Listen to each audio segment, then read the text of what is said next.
In a small town where people had forgotten how to love, a widowed father stood in the middle of a crowded hall and watched a rich man try to humiliate him in front of the woman he had fallen for. "You're just a dead man who hasn't had the decency to lie down yet." The room went silent. His 8-year-old son was watching, and for the first time in 5 years, Lucas Hayes decided he was done running. If you want to know what happens next, stay with me until the end of this video, hit like, and drop the name of the city you're watching from in the comments so I can see how far my story has traveled. Thank you so much. The first frost of November came early that year in Ridgefield, and Lucas Hayes noticed it the way he noticed most things now, from a distance, without letting it touch him. He stood on the porch at 5:40 in the morning with a chipped mug in his hand, watching the grass turn silver under a sky the color of cold steel. His breath made small ghosts in the air. Somewhere behind him, inside the narrow 2-story house he had lived in for 9 years, his son was still asleep. Tangled in the blue dinosaur blanket that had been washed so many times the dinosaurs were mostly suggestions now. Lucas took a sip of coffee. It had gone lukewarm without him noticing. He drank it anyway. 32 years old. A widower. A carpenter by trade, though lately he had been doing more repair work than building because building meant planning a future, and repair work only meant fixing what was already broken. He understood broken things. He respected them. They did not lie to you about what they were. 5 years. That was how long it had been since Hannah died.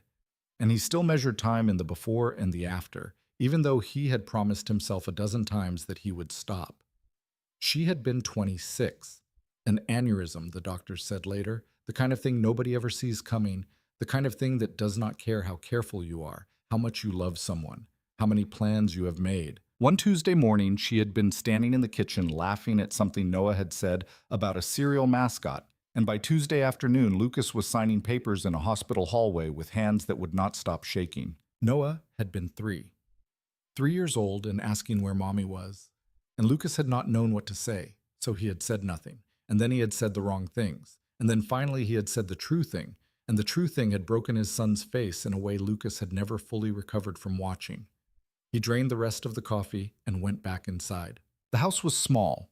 2 bedrooms upstairs, a kitchen that needed new cabinets, a living room with a couch that had a permanent dent where Lucas sat every evening after Noah went to bed. Photographs on the walls, most of them old now, most of them with Hannah in them. He had not taken any of them down. He had not moved her books off the shelf.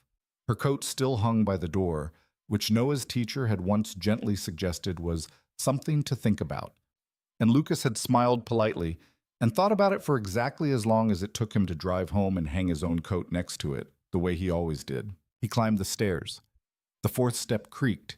He had meant to fix it for 2 years. "Hey, buddy." He pushed open the door to Noah's room. "Time to get up." A lump under the dinosaur blanket made a sound that might have been a word or might have been a complaint. Lucas sat on the edge of the bed and put his hand on what he was reasonably sure was his son's shoulder. "School day. 5 more minutes. I gave you 5 more minutes 20 minutes ago." Noah rolled over and squinted at him. He had Hannah's eyes.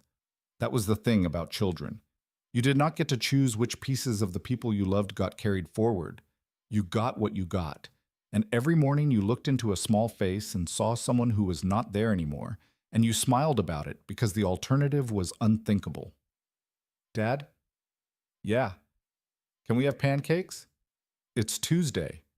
"Is there a law against Tuesday pancakes?" Lucas almost smiled. "No, but there's a law against being late for school because your father decided to make pancakes." "That's not a real law. It's a Hayes family law." Noah considered this with the seriousness that only an 8-year-old could bring to a pancake negotiation. "Cereal," he said finally, with the air of a man making a great sacrifice. "That's the spirit." By 7:30 they were in the truck, and Noah was eating a granola bar he had negotiated after the cereal because Lucas had burned the toast and Noah had declared, with the gravity of a small judge, that the morning was off to a bad start nutritionally. Lucas had laughed, actually laughed, and then felt that familiar small lurch in his chest because laughing too hard still made him feel like he was doing something wrong. The truck was old. A '98 Ford that had belonged to his father, who had died the year before Hannah, which Lucas sometimes thought was the universe's way of making sure he had plenty of practice at losing people, before it took the one he could not live without. The heater did not work on low. It was either off or a roar. He had it off. Dad? Yeah. Mrs. Alvarez is having a baby. Is she? Yeah, she told us yesterday. She said she's going to be gone for a while after Christmas and we're going to get a substitute. That's how it works. She said the substitute's name is Miss Blake. Lucas made a non-committal sound. He was watching the road. A pickup was tailgating him, which people in Ridgefield did not usually do, and he glanced in the mirror and recognized the driver. One of the Miller boys, the younger one, who drove like he had been personally insulted by the speed limit. Lucas did not move. Dad? Yeah. Do you think the substitute will be nice? I don't know, buddy. Probably. What if she's mean? Then you'll have a long couple of months? Noah was quiet for a second. Then he said very seriously, Mrs. Alvarez is the best teacher in the whole school, so it's going to be hard for the substitute. It's not a contest. Everything is kind of a contest, Dad. Lucas looked at his son sideways. Who told you that? You did, when we were playing Monopoly. That was about Monopoly. You said life is like Monopoly. I said Monopoly is like life. It's different. Noah chewed his granola bar. It's basically the same. Lucas let it go. Arguing with an 8-year-old about his own half-remembered aphorisms was a losing battle. He pulled up in front of the elementary school and put the truck in park. Have a good day. You too, Dad. Love you. Love you. Noah hopped out, hoisted his backpack, and trudged up the walkway with the shoulders-down determination of a man heading into battle. Lucas watched him go. He always watched him go. It had started after Hannah died, this thing he did, and he had never been able to stop, sitting there in the truck until his son disappeared through the school doors, as if looking away for 1 second was how the world took the people you loved. Then he drove to work. The job site that morning was the old Kramer place out on Route 12, a 2-story farmhouse that the new owners, a couple from the city who had watched too many renovation shows and thought rural life was a lifestyle choice, wanted converted into something that looked rustic but had a steam shower. Lucas had been working on it for 3 weeks. He had 2 other guys under him on the crew, and they were framing out the new master bathroom that morning, which should have been straightforward and was not, because the original floor joists were spaced wrong, and the previous owner had done something to the subfloor that suggested he had been drunk or angry or both. This, said Dave, his foreman, when Lucas walked in, is a crime scene. I know. I mean it. Whoever did this should go to jail. He's probably dead. Good. Dave was 55 and had known Lucas's father, which meant he had a paternal streak he sometimes forgot to hide. He handed Lucas a thermos. Coffee. I had some. Have more. You look like hell. Thanks. I mean it. I know you mean it. Lucas took the thermos. It was good coffee, the real kind, not the gas station swill he usually drank. He took a long swallow and looked at the mess they were going to have to fix. We're gonna have to pull up the subfloor. Yup. The whole thing. Yup. They're not gonna like that. Nope. Lucas sighed. I'll call them. You always get the fun part. That's because I'm the boss. That's because you're the only one of us they don't want to strangle. Lucas did not answer. He just took another swallow of coffee and walked outside to make the phone call. The owners, to their credit, did not panic. They just asked how much and how long, and Lucas told them, and the woman on the other end made a small pained sound and said, Okay, do what you have to do. He hung up. He stood in the yard for a minute, looking at the hills. The hills in Ridgefield were not dramatic hills. They were modest, rolling, honest. Hannah had loved them. She had grown up in the city and had married Lucas partly, she said, because he came with hills. He put the phone in his pocket and went back inside. The first time Lucas saw Sienna Blake, he did not know her name, and he did not know she was the substitute Noah had been worrying about, and he did not think very much about her at all except that she was the only person in the coffee shop that morning who seemed to be in a worse mood than he was. It was a Saturday, 3 weeks after the first frost. Noah was at a birthday party for a classmate until noon, and Lucas had driven into town to pick up lumber and had stopped at the Mill Street Bakery because he wanted a coffee, and also because the bakery sold cinnamon rolls the size of a grown man's fist, and he had decided on the way in that life was short and a cinnamon roll was not going to hurt anybody. She was in front of him in line. She was wearing a brown wool coat that looked too thin for the weather, and her dark hair was pulled back in a messy knot, and she was arguing, quietly, furiously, with someone on the phone. "I don't want to talk about it." A pause. No, I said I don't want to." Another pause. "Because I don't. Because I already told you. Because the answer is the same as it was last week. Stop calling me." She hung up. She did not slam the phone down because it was a cell phone, and you could not slam a cell phone, but she put it face down on the counter with a small, deliberate violence that Lucas recognized because it was the kind of violence he sometimes used on doorknobs. Then she turned to the girl behind the counter and said with complete calm, "Can I get a large coffee, please, black?" And she paused. "And a cinnamon roll." "That's the biggest one we have." "I know, that's what I want." Lucas was behind her, and he did not mean to smile, but he did, a small private smile that nobody was supposed to see. She caught him. She turned her head just enough and she saw the smile, and her face, which had been tight and closed, did something complicated. Her eyes narrowed just for a second. Then she said to him, in a flat voice, "What?" "Nothing." "You were laughing." "I was smiling." "Same thing." "Not really." "What is so funny?" Lucas shrugged. "I was going to order the same thing." She stared at him. She was probably 27, 28, he thought. Her eyes were an unusual color, green with some gold in them, and they were currently measuring him the way a person measures a stranger to decide whether that stranger is going to be a problem. Then, without warning, she smiled. It was a tired smile, a small one, but it was real. "Good choice," she said. "Thanks. Misery loves carbs." Something like that. She turned back to the counter. She paid for her coffee and her cinnamon roll and moved aside. Lucas ordered. He paid. He picked up his bag and his cup and turned to go, and she was still standing there, near the window, looking at her phone with an expression he knew from the inside of his own bones. The expression of someone who had just been reminded of something they had been trying not to think about. He did not know why he stopped. He did not know why he said, "Rough morning?" She looked up. She looked at him for a long second. Then she said, "You could say that." "I'm sorry." "Why?" "What?" "Why are you sorry? You didn't do anything." I don't know. It's a thing people say. It's a stupid thing people say." "Okay." "Like it's your fault the world is on fire." "Right." "Sorry." She winced. "I'm not normally like this." "It's okay. I'm not normally rude to strangers in bakeries at 9 in the morning." "You don't seem rude." "I was rude. A little." She laughed. It was a short, surprised laugh.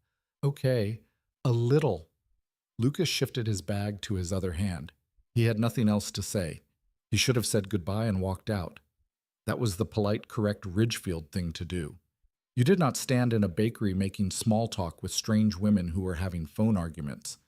That was how rumors started. That was how your dead wife's mother called you a week later just to check in, her voice careful and wounded. Instead, he heard himself say, "Do you want company?" She blinked. "What?"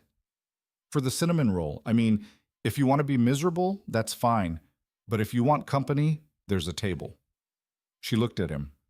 He felt abruptly like a fool. He felt like a man who did not know how to talk to women anymore, which was true, because he did not.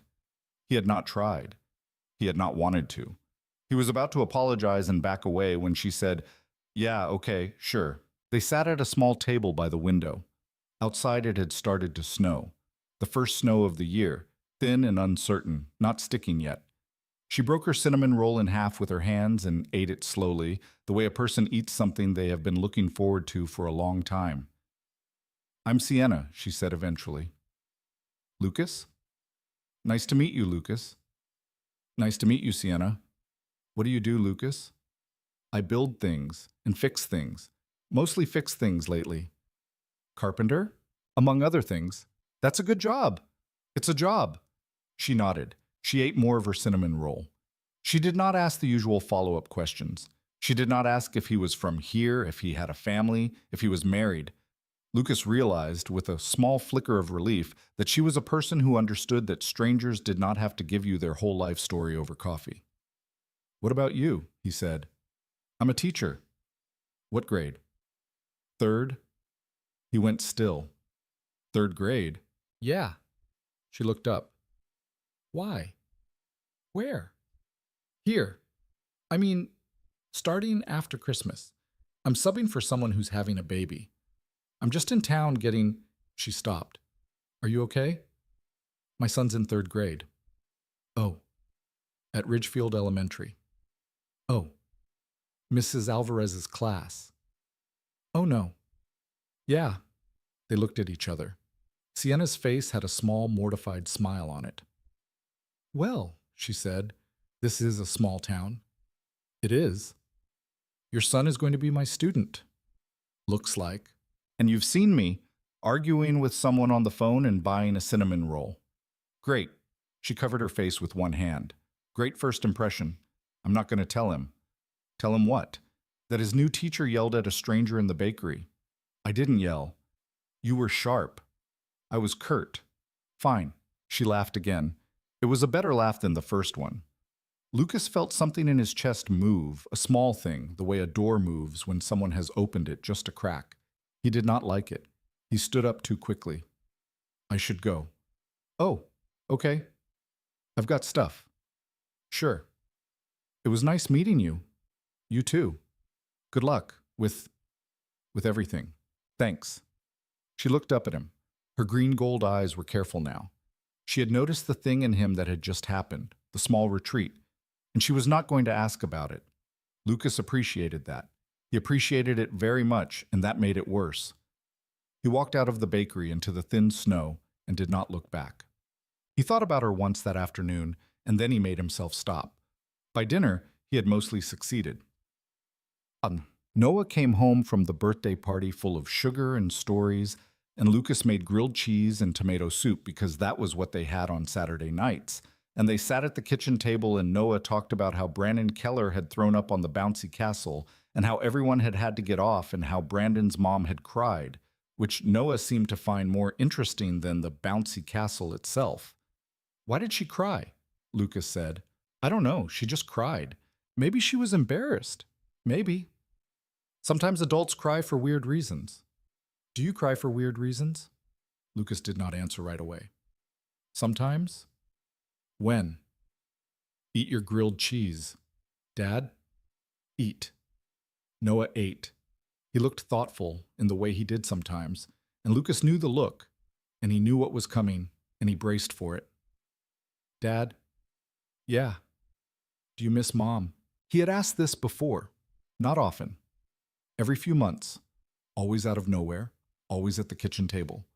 Lucas had never figured out why the kitchen table specifically. Maybe because it was where they had all been together last. Maybe because it was where Hannah used to sit in the mornings with her coffee, her feet tucked up under her hair not yet brushed. Maybe it was something simpler. Maybe the kitchen table was just where you asked the hard questions, because the hard questions needed somewhere to land. "Yeah, buddy, I miss her." "Every day?" "Yeah, every day." "Does it get better?" Lucas thought about this. He tried to answer honestly, because Noah deserved an honest answer. "It gets different," he said. It doesn't really get better. It just gets more normal. You get used to it being there. It stops being a surprise." "That sounds bad." "It's not bad. It's what it is." Noah nodded, chewing. Then he said, "I'm starting to forget what she sounded like." Lucas put his spoon down. "Is that bad?" Noah asked. "No. It feels bad." "It's not bad. That's just how it works. You were little. But I don't want to forget." "I know." "What if I forget all of it?" Lucas swallowed. "I have videos on my phone. I'll show you whenever you want." "Tonight?" "Yeah, tonight." "Okay." They finished dinner. Lucas did the dishes. Noah watched a cartoon. Then Lucas sat on the couch next to his son and pulled up the old videos. Hannah singing along to the radio in the car.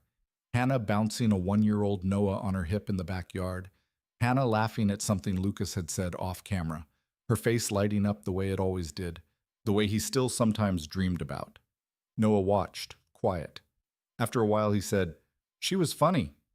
She was. Funnier than you. Much funnier. Way funnier. All right, don't rub it in. Noah leaned against him. Lucas put his arm around his son and sat there for a long time, not watching the videos anymore, just listening to Hannah's voice coming out of the little phone speaker, thinking about a woman in a brown coat in a bakery, feeling guilty for thinking about her, trying to stop, failing. Utag. The thing about a small town is that you cannot avoid people. Ridgefield had one elementary school, one grocery store, one hardware store, one bakery, two diners, three bars, and a gas station that also sold bait. If you wanted to hide from someone, you had to be committed, and even then you would run into their cousin. Lucas did not see Sienna Blake again for 11 days, and then he saw her 3 times in 1 week. The first time was at the grocery store. She was buying pasta and a bottle of red wine and a bag of oranges, and she looked tired. Lucas almost turned into a different aisle. Then she saw him, and her face did a small complicated thing.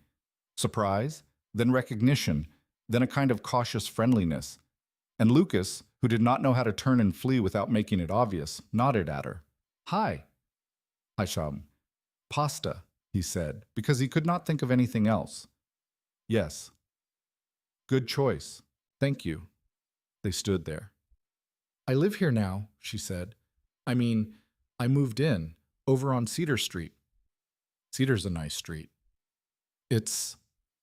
She looked at her cart. It's fine. The house has a bat in it. A bat? A bat, in the attic. One bat or many bats? I don't know. I haven't gone up to look. I heard one. Lucas felt himself almost smile. You should get someone to look. I will. I keep meaning to. There's a guy in town, wildlife removal. He's honest. I can give you his number. That would be great, actually. I don't have it on me. You can just text me. Right. They exchanged phone numbers in the pasta aisle. Lucas put her number into his phone, and he noticed as he typed that his hands were steady. He did not know what to make of that. He did not want to make anything of it. He thanked her, and she thanked him, and they both moved on, and that was that. The second time was at a gas station. She pulled up to the pump across from him and lifted a hand in greeting, and he lifted one back, and they did not speak, and that was fine. The third time was on a Thursday afternoon, at school pickup. Lucas did not usually do pickup. His crew let out at 3:30, and Noah got out at 2:45. So Noah rode the bus home on most days to the neighbor lady who watched him until Lucas got there.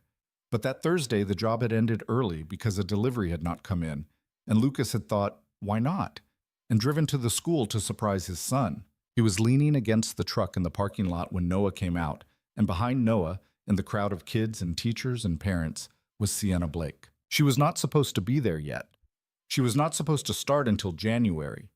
Lucas watched her talking with one of the other teachers, her head tilted, laughing at something, looking more relaxed than he had ever seen her look, and he realized with a small jolt that she was visiting, meeting her future colleagues, getting the lay of the land. Noah saw him first. Dad! Hey, buddy! Why are you here? I got off early. Thought I'd surprise you. Okay, that's usually a good thing. It is a good thing. I was just surprised. That's what a surprise is, Noah. Noah grinned. Then his eyes shifted to something behind Lucas, and he said, Oh, that's her. Lucas did not turn around. Who? The new teacher, Miss Blake. That's her. How do you know? Because Principal Reeves walked her around and introduced her to everyone. He brought her to Mrs. Alvarez's class. Oh. She seems nice. She's tall. She's not that tall. Noah looked at him. How do you know? Lucas had not meant to say that. He had said it automatically. I met her once, in town. Oh. Briefly. What's she like? Lucas hesitated. I don't know, buddy. I only met her for a minute. Was she nice? She was... He thought about a woman eating half a cinnamon roll with her hands and arguing with her phone and calling herself Kurt. She was okay. Noah nodded thoughtfully. Then Sienna was coming across the lot, her bag over her shoulder, her coat open. She saw them. She saw Noah. She did not stop, but she slowed, and she smiled, and she said, Hi. Hi. Is this... This is Noah. Noah, this is... Miss Blake, Noah said, with the performative politeness of a child who has been coached on first impressions. I'm going to be in your class.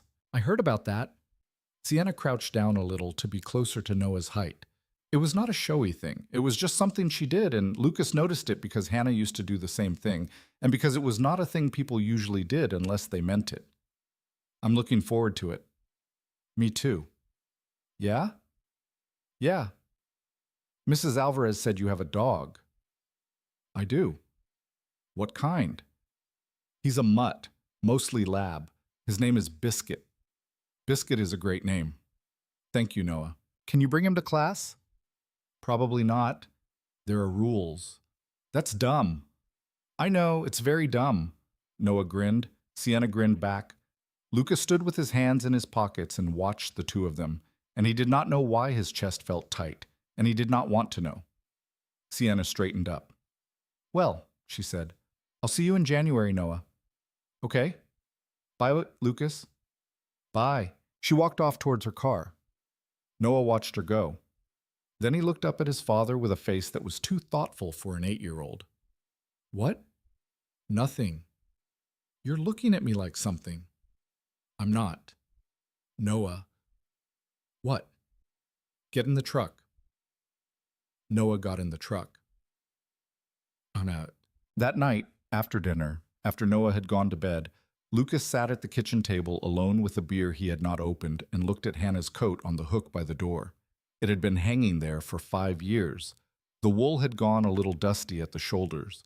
The scarf she had looped through the sleeve on the last day she wore it was still there, the ends frayed. He did not say anything to it. He was not the kind of man who talked to coats, but he sat there a long time, and after a while he got up and he took the coat off the hook and he held it in his hands. It smelled faintly, still, of her perfume, though he knew that was probably his memory filling in what the fibers had long since lost. He folded it, carefully, the way she used to fold things. He did not know where to put it. He had not thought that far ahead. In the end, he took it upstairs and laid it across the foot of his bed, and he sat next to it for a long time, and he did not cry because he was done crying, but he put his hand on the wool and he kept it there, and he thought, I don't know what I'm doing. I'm sorry. I don't know what I'm doing. He was not talking to Hannah, exactly. He was not talking to anyone. He was just saying it because it needed to be said. Then he put the coat in the closet. Not thrown, not hidden. Just hung up, in the closet, like a normal thing, like something that was not a monument. He closed the closet door, he went downstairs, he opened the beer. He did not know it yet, but that was the night things began to change. The small, quiet, almost invisible beginning of a thing that would, in time, split his careful life wide open. And he would stand in the wreckage of it one evening, months later, with a woman's hand in his, and he would understand finally that some losses do not close you. Some of them just make room. But that was later. That night he drank the beer. He turned out the lights. He went to bed. Outside the snow started again, heavier this time, and settled slowly over Ridgefield, over the hills Hannah had loved, over the old Ford in the driveway, over the house that had been quiet for too long. Upstairs, his son slept under a blue dinosaur blanket. Downstairs, a carpenter who had forgotten how to want anything closed his eyes in the dark, and for the first time in 5 years, let himself wonder what it might feel like to be warm again. Winter in Ridgefield did not arrive so much as it settled, the way a tired animal settles into a corner and refuses to move. By the second week of December, the roads were gritted twice a day. The hardware store had sold out of rock salt, and every porch light in town came on by 4:30 in the afternoon because the dark seemed determined to arrive earlier each evening than it had the day before. Lucas Hayes was working inside now, mostly. The Kramer farmhouse had gotten far enough along that the crew had moved indoors, and most afternoons Lucas spent on his knees with a nail gun, framing out walls in a house that was not his and would never be his, but that he was beginning to know the way a man knows the shape of his own hands. He liked the work. He liked the smell of new lumber and the sound the gun made, and the way a room came into being line by line, stud by stud, a thing you could stand in and feel the walls of and say, this is where the bed goes. He had not texted Sienna Blake, the wildlife guy's number. Not for 2 weeks. He had meant to. He had told himself every morning for 14 mornings that he would do it that day, and every evening he had gone to bed without doing it, and by the weekend he had stopped telling himself anything at all. Then, on a Tuesday morning, he was standing in the lumberyard in Fairview, 30 miles out, waiting on an order, and his phone buzzed, and there she was. "Hi. Sorry to bother you. Still got a bat." He stood in the lumberyard with his phone in his hand and read the message 3 times. Then he typed back, "Sorry. Lost track. Sending now." He sent her Ray Cordell's number. 3 minutes later. "Thanks." Then a minute after that, "Did you forget or were you avoiding me?" Lucas stared at the phone. His first impulse was to put it in his pocket and pretend he had not seen the message. His second impulse was to lie. His third impulse, which surprised him, was to tell the truth. "Little of both," he typed. And then, before he could stop himself, not sure why, the 3 dots appeared. They went away. They appeared again. "Okay," she wrote. "That's honest." He did not know what to say to that. He slid the phone into his pocket and loaded lumber into the truck and drove the 30 miles back to Ridgefield with the heater roaring and his jaw set and his thoughts running in circles that did not want to stop. When he pulled into the Kramer driveway, Dave was standing on the porch eating a sandwich. "You look like you got bad news." "I didn't get news." "You look like you did." "Eat your sandwich, Dave." "I am eating my sandwich." "Eat it quieter." Dave laughed. Lucas grabbed 2x6s from the bed of the truck and carried them inside and set them down harder than he needed to. Ray Cordell came out and dealt with the bat, and apparently there had been only the one, and Sienna sent a photograph of Biscuit, the yellow mutt, sitting on a kitchen chair with his tongue out, captioned "The Hero of the Hour." And Lucas smiled at it on the job site and did not reply for an hour, and then typed back, "Glad he's earning his keep," and that was that. It was not a conversation. It was barely anything. But he found himself opening the thread 3 times that afternoon just to look at the dog. He thought, "This is stupid." He thought, "You are a 32-year-old man looking at a picture of a dog." He thought about it anyway. Chad. The first week of January came, and with it came Sienna's first day in Mrs. Alvarez's classroom. Noah came home full of reports. Miss Blake had put her desk in a different place than Mrs. Alvarez had. Miss Blake had a jar of jelly beans on her desk, but you only got one if she said so. Miss Blake said a kid named Tyler had to sit up front because he was a work in progress, which Noah thought was very funny, and he tried out the phrase at the dinner table that night on Lucas, narrowing his eyes and saying, "You're a work in progress, Dad." And Lucas had laughed in spite of himself and said, "Eat your peas." "What?" Miss Blake said peas are brain food. "Since when is that a thing teachers say?" She said it today. "Your teacher has been on the job for 6 hours. 7. 7 hours and she already sounds like my mother." "What did your mother say about peas?" "She said if I didn't eat them, she'd put them in my oatmeal." Noah went very still. "She would not." "She would. Your grandmother is a dangerous woman." "That's disgusting, Dad." "I know, that's the point." Noah ate his peas. Then he said, casually, the way he said things when he was trying not to seem like he was asking something real, "Miss Blake said she knows you." "Did she?" "She said you met in town." "That's true." "She said you helped her with a bat." Lucas looked up. "She told you about the bat?" "Yeah, she said one of the kids' dads helped her find someone to take care of it, and then Emma Ross asked which dad, and she said Noah's dad, and everybody made a big deal about it." Lucas set his fork down. "What did you say, Noah?" "Nothing." "Nothing?" "I said that's my dad." "Did anyone say anything else?" Tyler said, "Ooh." Tyler said, "Ooh." "Yeah." Tyler's a work in progress. "That's what I told him." Lucas almost laughed. He did not quite. "All right, listen, buddy. There's nothing going on. I helped her because she's new. That's what people do in towns like this, okay?" Noah looked at him with a small, uncomfortable shrewdness that reminded Lucas painfully of his wife. "Okay, Dad. I mean it. I know. Eat your peas." "I'm eating." Lucas carried his plate to the sink.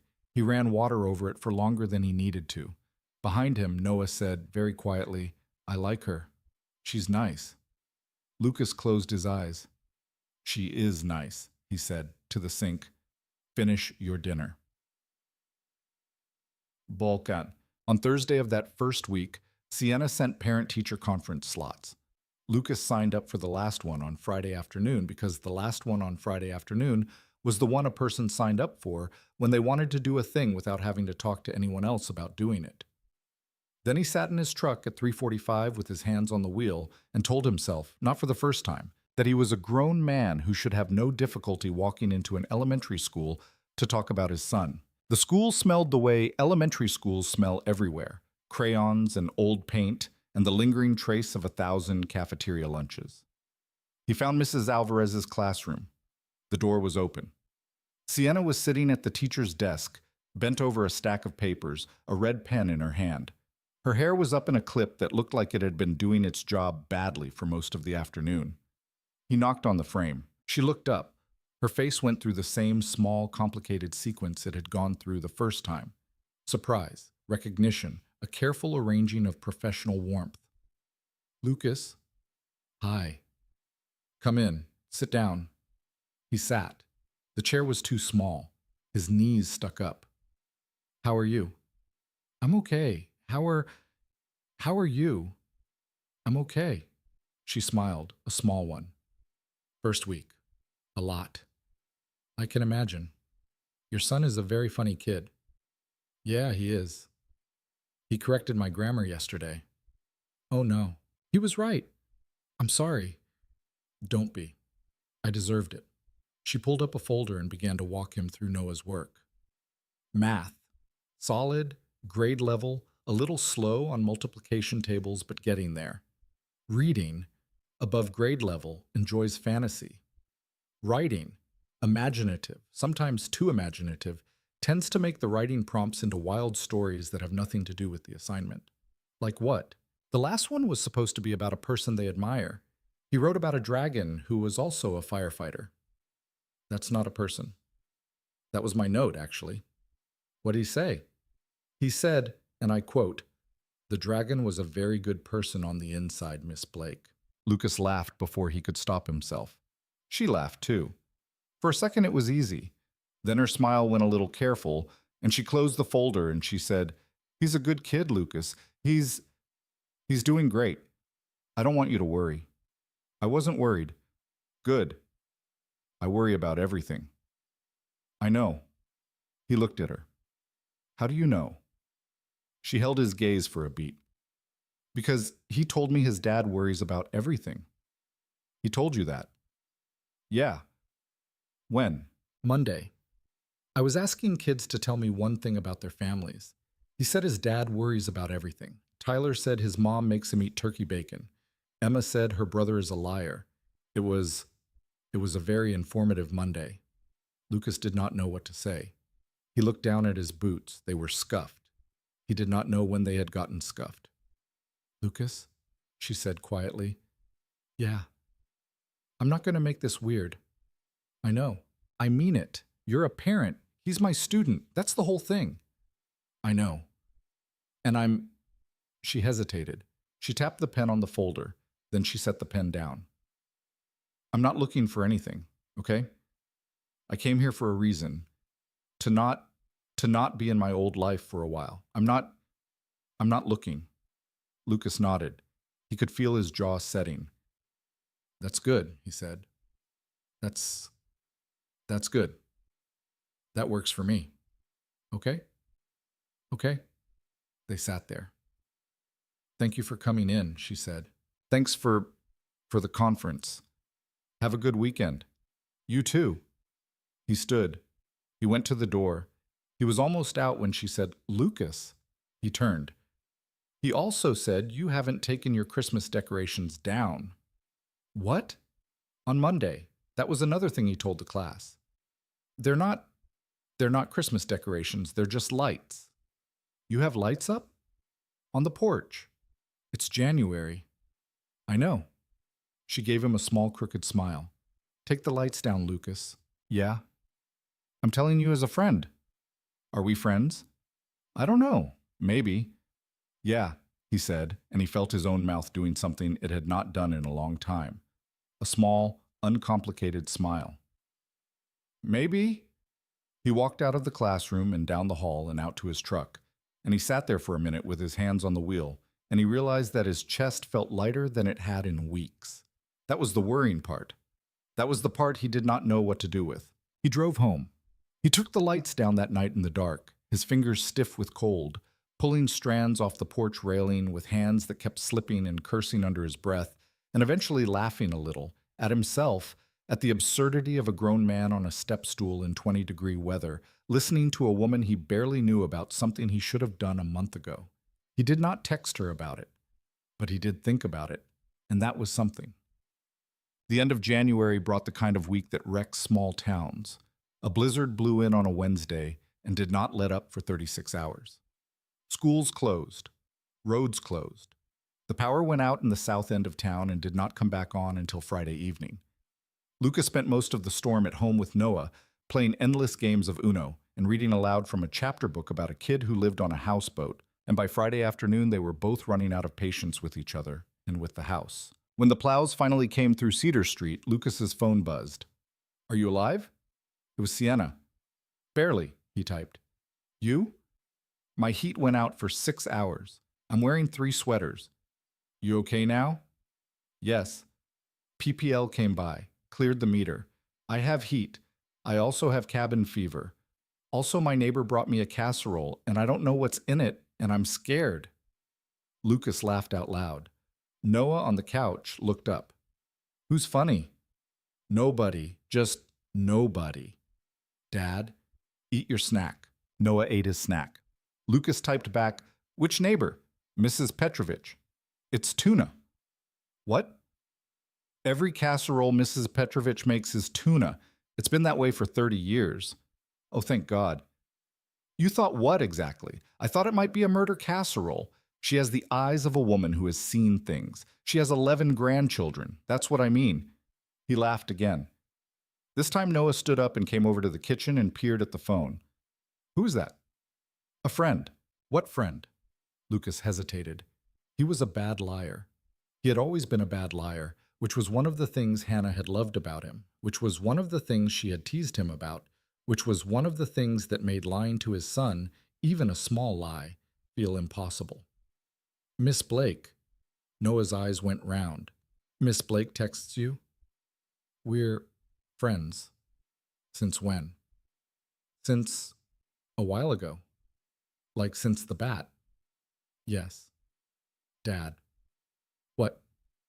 Does she text you a lot?" "No." "How much is a lot?" "Noah, eat your snack. I'm done with my snack. Then go play." Noah went back to the couch, not quite satisfied. Lucas turned the phone over on the counter so the screen was face down. Then he turned it back over. "You free tomorrow?" he typed, and then deleted it before he sent it. "Kramer Place has coffee," he typed, and then deleted that too because it made no sense. "Glad you're okay," he sent, finally. The 3 dots appeared.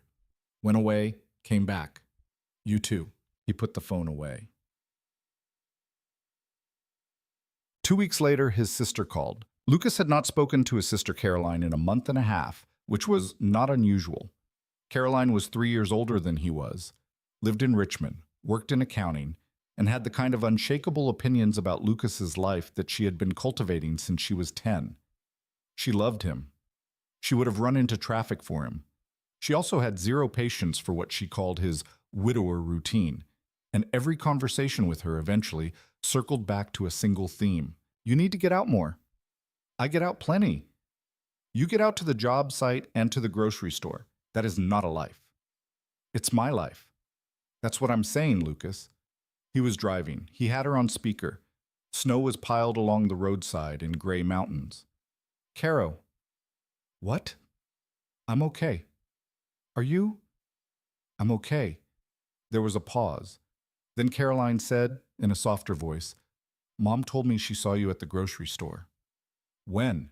"A week ago. She said you looked lighter." That's her word. "What does that mean?" "I don't know. I'm asking you what it means." "Nothing. I don't know." "Lucas?" "Caro." "Is there someone?" Lucas did not answer. He did not need to. The silence answered for him. His sister made a small sound on the other end of the line that could have been a laugh or could have been a sob. Tell me, she said. There's nothing to tell. Tell me anyway. So he told her. Not everything. He told her about a woman in a bakery and a bat in an attic. He told her about a parent-teacher conference. He told her about a text message about tuna casserole. He did not tell her about the coat in the closet. He did not tell her about the small warm place in his chest that had started, sometimes, to feel less like a wound and more like a room. When he was done, Caroline said, Lucas, don't. I'm going to say it. Don't. Hannah would want this. He hit the brake harder than he needed to at a stop sign. A dog on the sidewalk looked at him. Caro, I'm just saying. I know what you're saying. She would. I know. You don't have to be a monk. I'm not a monk. Lucas, I said I know. She was quiet. Then she said, Is she nice? He thought about it. Yeah, he said. She's nice. Is she nice to Noah? That was the question. That was the real question. And his sister knew it because she knew him. Yeah, he said. She's really nice to Noah. Okay. Okay. Don't mess this up, Caroline said. Don't do your thing, okay? What's my thing? You know what your thing is. Tell me. Your thing is you get close to something good and you make it about Hannah every time. You make it about whether she would want it, whether it's a betrayal, whether you deserve it. And Lucas, I love you, but nobody can compete with a dead wife. Not even the dead wife herself, okay? You're not betraying her. You're living. That's what she'd want. That's what anyone who loved you would want. He did not answer. Lucas, I hear you, Caro. I love you. I love you too. Don't mess it up. I'll try. He hung up.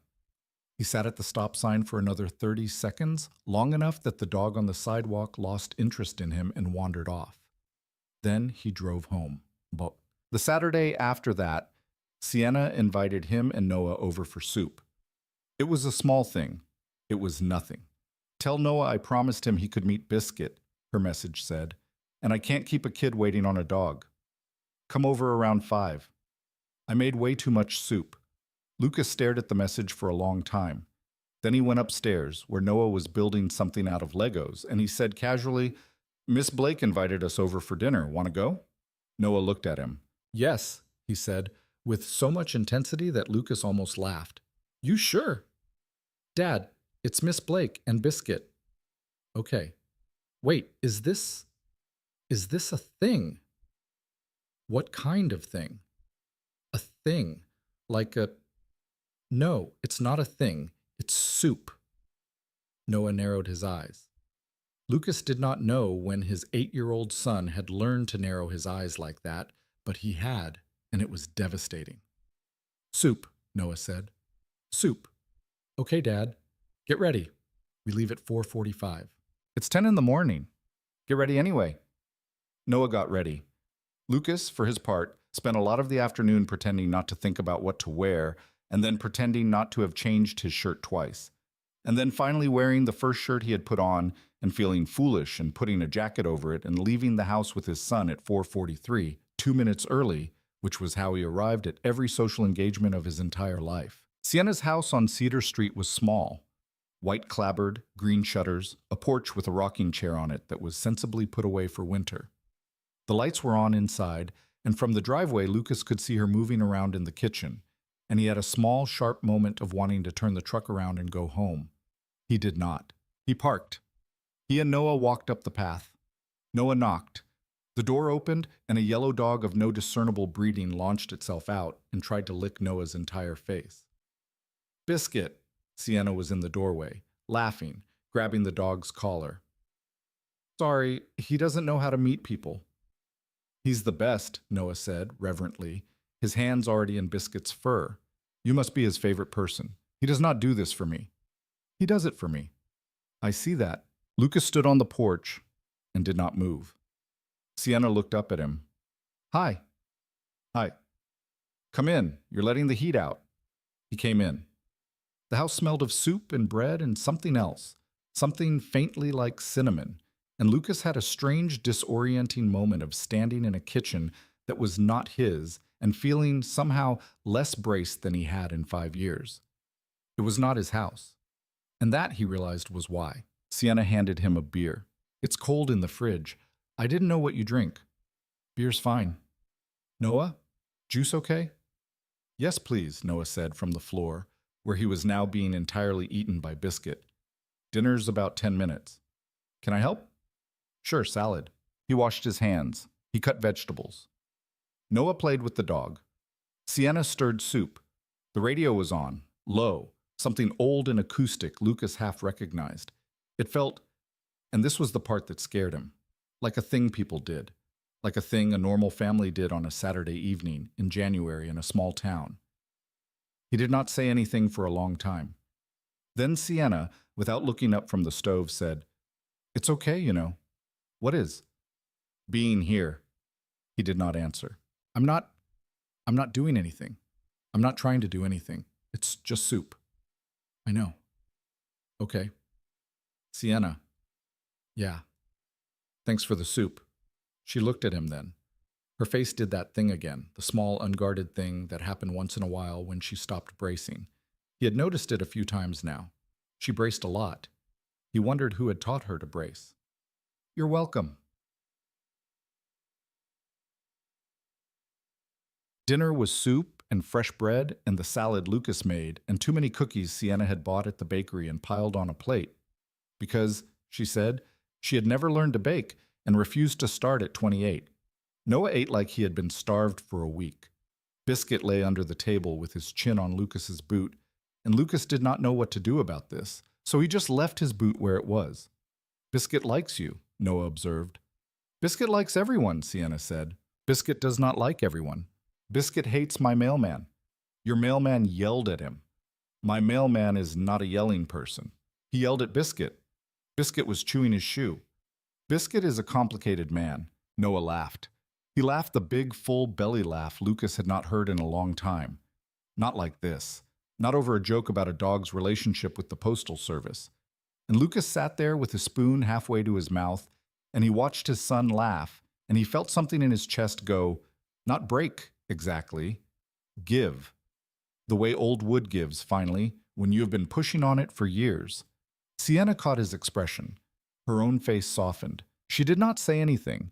She just looked at him for a long second, and then she said, Noah, do you want to see a very stupid thing Biscuit can do? Yes. Okay, finish your soup. Noah finished his soup. Sienna took them into the living room and had Biscuit sit, and then put a biscuit on his nose and told him to wait. And Biscuit waited. His eyes crossed, his whole body vibrating with the effort of not eating a biscuit. He held the pose for maybe 7 seconds.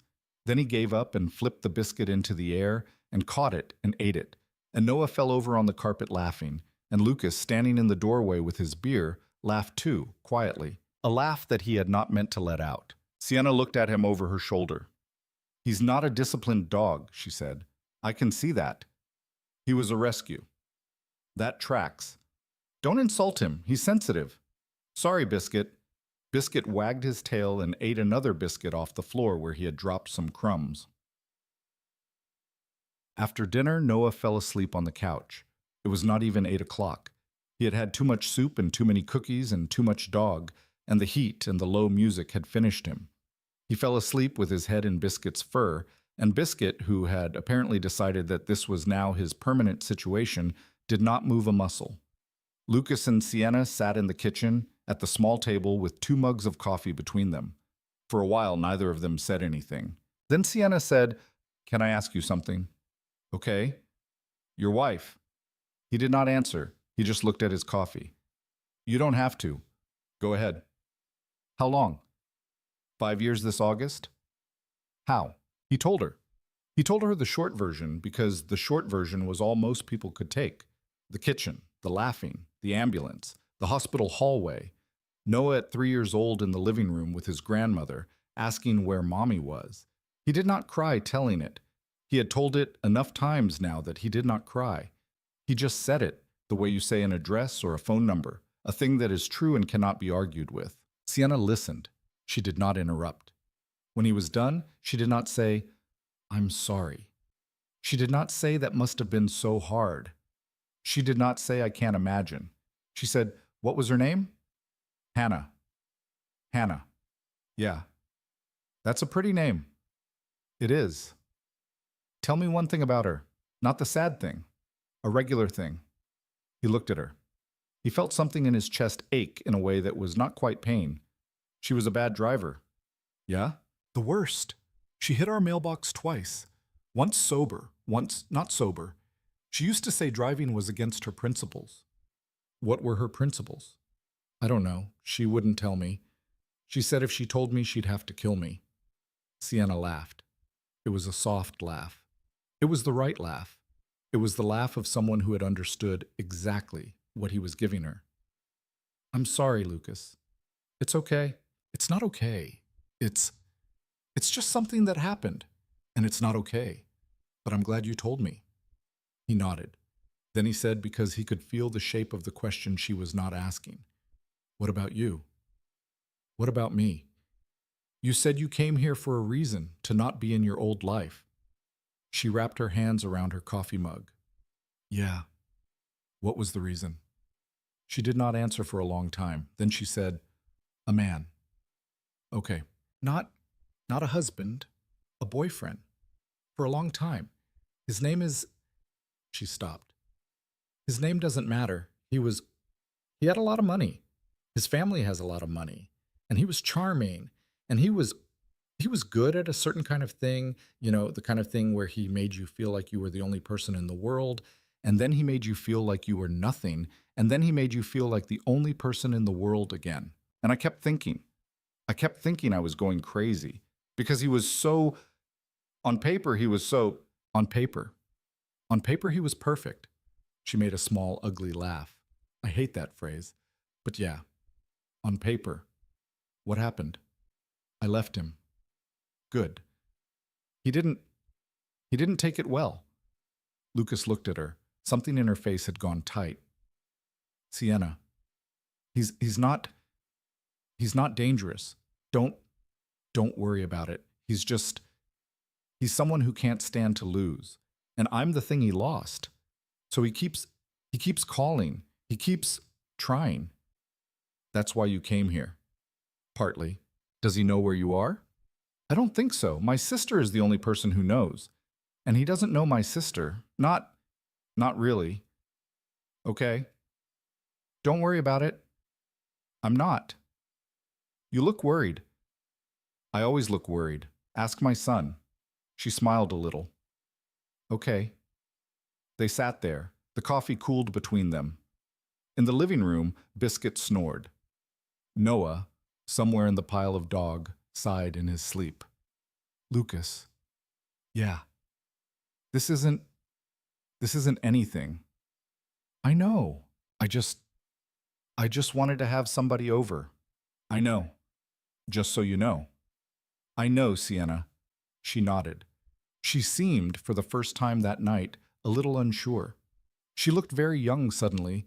Lucas realized, with a small jolt, that she was not as put together as she pretended to be. Nobody was. "I should get him home," he said. "Yeah." He carried Noah out. Noah mumbled something about dragons and firefighters and went back to sleep. Lucas buckled him into the truck. Sienna stood in the doorway with Biscuit at her feet and her arms wrapped around herself in the cold. "Thank you," Lucas said. "For what?" "Dinner." "Oh, yeah. Good night." "Good night, Lucas." He got in the truck. He drove home through the dark streets of Ridgefield. Noah slept the whole way, breathing slow and deep in the passenger seat, his head against the window, his small hand still curled from holding Biscuit's fur. Lucas carried him up the steps. He put him to bed in his clothes. He pulled the blue dinosaur blanket up to his chin. He stood there for a minute, looking down at his son. Then he went downstairs. He did not turn on the lights. He sat on the couch in the dark. He did not cry. He did not sleep. He did not do anything. He just sat there, and he thought about a woman's kitchen that smelled like soup, and he thought about his son laughing so hard he fell over on the carpet, and he thought, very carefully, the way you think about something you are afraid to name, "I think I'm in trouble." was. The first call came 2 weeks later. Lucas was on the job site. It was a Thursday, mid-afternoon, and the sky over Ridgefield was the white gray of a sky that was thinking about snow, but had not decided yet. His phone rang. He did not recognize the number. He almost let it go to voicemail, because he almost always let unknown numbers go to voicemail. Then he picked up anyway because Noah was at school, and a part of him was always half listening for a school. Hello? There was a pause. Then a man's voice said pleasantly, "Is this Lucas Hayes? Who's asking?" "My name is Derek Whitaker. I think you know a friend of mine." Lucas felt a small cold thing start to move in his stomach. "Who?" "Sienna Blake." Lucas stepped outside. He walked to the far end of the yard. Dave was watching him through the window. Lucas turned his back. "I don't think I know you." "No, but I'm hoping we can have a conversation anyway." "About what?" "About Sienna's. I don't know her that well." "That's not what I hear." Lucas closed his eyes. His breath was making clouds. "Listen," he said. "No, you listen." The man's voice was still pleasant. That was the thing about it. It was the kind of pleasant that meant nothing. "I'm going to be in town next week. I'd like to buy you a drink, man to man. Nothing weird. I just want to talk." "I don't know you." "That's why we'd be having the drink." "I'm going to hang up now. Before you do, ask her about the restraining order." "What?" "Ask her. Just ask her. She'll tell you." "Don't call this number again." "I won't have to." The line went dead. Lucas stood at the edge of the yard for a long time. Then he walked inside. Dave looked up. "You all right?" "I'm fine." "You don't look fine." "I'm fine, Dave." He went back to work. His hands shook a little on the nail gun, but they steadied after a few boards. He worked until 4:30. He picked Noah up from the neighbors. He made dinner. He helped Noah with his homework, which was math, and Noah got frustrated with multiplication tables and slammed his pencil down. And Lucas said, "Hey, hey, breathe," and they went through the tables together, slowly, one at a time, the way his father had gone through them with him. After Noah went to bed, Lucas sat on the couch. He looked at his phone. He typed, "Can I come over?" He deleted it. He typed, "Are you up?" He sent it. 3 minutes later, she replied, "Yes." "Why?" He did not answer. He just put on his boots and his coat, and he got in the truck, and he drove to Cedar Street. She met him at the door. She was in sweatpants and an old t-shirt. She had glasses on. He had not known she wore glasses. "What's wrong?" "A man called me today." Her face did not change, but her hand on the doorframe tightened. "Come in." He came in. She shut the door. Biscuit, recognizing him, thumped his tail against the floor without getting up. "What did he say?" she said. "He said his name was Derek Whitaker." She sat down. She did not say anything for a long time. Then she said quietly, "What did he want?" "He wants to have a drink with me next week. He's coming to town." "No." "Sienna." "No, no, no, no." "Is it true?" "About a restraining order." She looked at him. Her eyes were wet, not crying, just wet. The way eyes get when something has hit you too hard and too fast. "Yeah," she said. "Okay." "I don't have one anymore. I let it lapse. I thought we were done. I thought he'd..." "Okay. I'm so sorry." "Don't." "I am. I'm so... I brought this here. To your town. To your... Stop." Lucas. He crossed the room. He did not sit. He stood in front of her and she looked up at him, and she was so much smaller suddenly than she had seemed the first time he had seen her, arguing with a phone in a bakery. "Listen to me," he said. "Listen." "Okay." "You didn't bring anything to anybody, okay? He's the one coming, not you, okay?" "Okay." "We'll figure it out." "Lucas, we'll figure it out." She looked at him. She looked at him for a long time. Her eyes were still wet. Her mouth was doing something small and shaky and trying not to. Then she said, "We?" And Lucas Hayes, who had not said "we" about anything in 5 years except his son, heard himself say, with a calm that surprised him more than it surprised her, "Yeah, we." And outside, the snow that had been thinking about itself all afternoon finally made up its mind and started to fall, thick and slow and quiet, over the small white house on Cedar Street, and over the old Ford truck in the driveway, and over the lit windows where a man who had spent 5 years standing still had, without meaning to, begun to move again. The snow did not stop for most of the night, and by morning Ridgefield was buried under a soft, heavy 8 inches that made the whole town look like it had been wrapped in cotton and left on a shelf. Lucas had not slept much. He had gotten home from Cedar Street a little after 1 in the morning, and he had lain in bed staring at the ceiling until 4, listening to the house creak and the furnace cycle on and off, and turning the phone call over in his head the way a man turns a cracked tool over in his hands, trying to decide whether it could still be used or whether it had to be replaced. At 6, he gave up and got out of bed. He made coffee. He watched the sky go from black to bruised blue to the pale, washed-out gray of a snow morning. Noah came downstairs at 7 in his pajamas, rubbing his eyes. "No school." "How do you know?" "Tyler's mom texted your phone. I saw it on the counter." "You shouldn't look at my phone." "It was face up, Dad." Lucas did not argue. He got Noah cereal. He put the television on for the weather, which was an elaborate form of pretending to be interested in the weather, because what he was really doing was listening for his own phone, which was not ringing and had not rung since the night before, and which he both wanted and did not want to ring. At 9:15, it rang. Not Sienna. Caroline. "You called me last night." "I didn't call you." "My phone says you did. 11:47. He thought back. He did not remember calling his sister. "I must have hit it by accident." "Lucas." "What?" "You don't butt dial. You've never butt dialed in your life. You are the most careful with a phone man I have ever met." He sat down at the kitchen table. Noah was in the living room, watching something. Lucas lowered his voice. "Caro, tell me." He did not know how to start. He rubbed his eyes. She had a boyfriend, before. And he's coming here. "Coming here where? Ridgefield?" "Yeah." "Why?" "Because she left him." "Okay. And?" "And he called me. Yesterday. On the job." There was a long pause. "He called you." "Yeah." Lucas, I know. That's not a regular thing. That's not how regular people act. That is a threat." "I know." "Does she know?" "Yeah, I went over last night." "And?" "And she says he's not dangerous, but there used to be a restraining order." "Used to be?" She let it lapse. His sister made a sound that was not a word. Lucas waited. Caroline had been an accountant for 16 years. She approached all problems eventually through the lens of an accountant, which was why she was good at her job and sometimes difficult at family dinners. "Lucas?" "Yeah." "Listen to me." "I am. I know you. I know what you do. You are going to want to handle this quietly. You're going to want to have a man-to-man conversation. You're going to want to stand on a porch somewhere and tell him to stay away from her. Don't."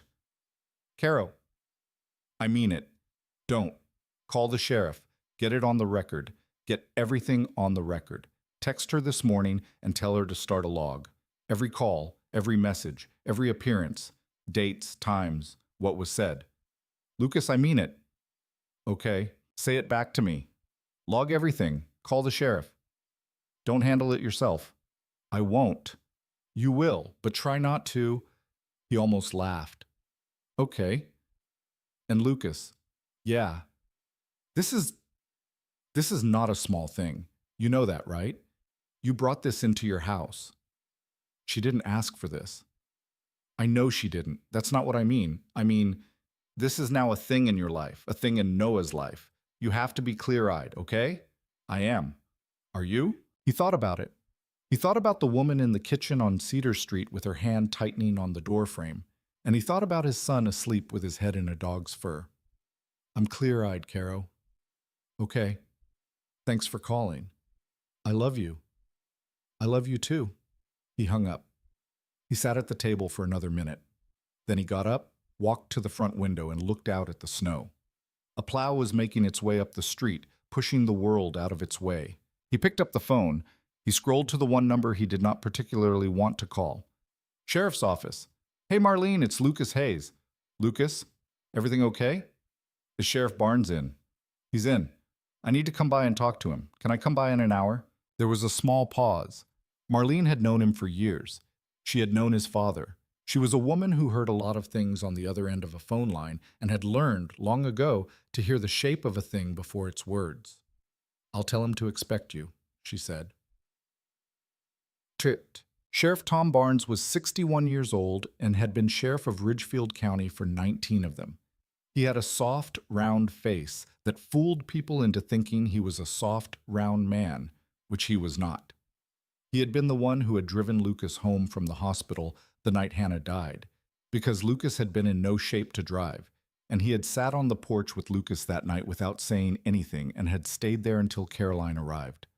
Lucas had never forgotten it. He had never really thanked him either, because some things cannot be thanked for without ruining them. Tom looked up when Lucas came in. Lucas? Tom. Sit. Lucas sat. Tom closed the folder he had been reading and folded his hands on the desk. Tell me, Lucas told him. He laid it out the way Tom liked things laid out. Start to finish, no skipping around, no editorializing, the bakery, the parent-teacher conference, the text messages, the dinner, the call yesterday at the job site, the man's voice, the name Derek Whitaker, the drink, the restraining order that had lapsed. Tom listened. He did not write anything down. He never did, the first time. He listened and watched a man's face while the man talked, and the writing came later after Tom had decided what kind of thing he was looking at. When Lucas was done, Tom said, Derek Whitaker. Yeah. That name mean anything to me? I don't think so. His family's from out east. Some kind of, I don't know, real estate, money. Sienna said money. You believe her about the restraining order? Yeah, I do. Okay. Tom tapped his thumb on the desk. He had a habit of thinking with his thumb. It had driven Lucas's father crazy 30 years ago when they used to play cards. Lucas. Yeah. I've known you a long time. I know. I'm going to say something, and I want you to let me finish. Okay? You are not obligated to be in this. Lucas did not answer. She's a person you just met. I'm not minimizing. This is a real thing. But you have a son. You have a quiet life. This is not your fight to pick up. I know. And I'm going to do my job. I'm going to put this on the record. I'm going to have a deputy swing by her place tonight and tomorrow. I'm going to call Jefferson County, that's where he's based, and see what they know. If he shows up in this town, we will find out about it before he has finished parking his car. Okay. But Lucas, you can still walk away. I know I can. Are you going to? Lucas thought about it. He thought about it seriously. He owed Tom that at least. No, he said. Tom nodded. He nodded slowly, and he did not look surprised, and he did not look disappointed, and after a long moment he said, All right. All right. Then I'll need the woman to come in, today if she can. I'll tell her. And Lucas, yeah? You call me the second anything happens. Anything. You don't handle anything yourself. You understand me. Yes. You had that look in your eye for a second. I don't have a look. Your father had the same look. He broke his knuckles on Mason Pratt's face behind the old feed store in 1988. I'm not my father. You're exactly your father.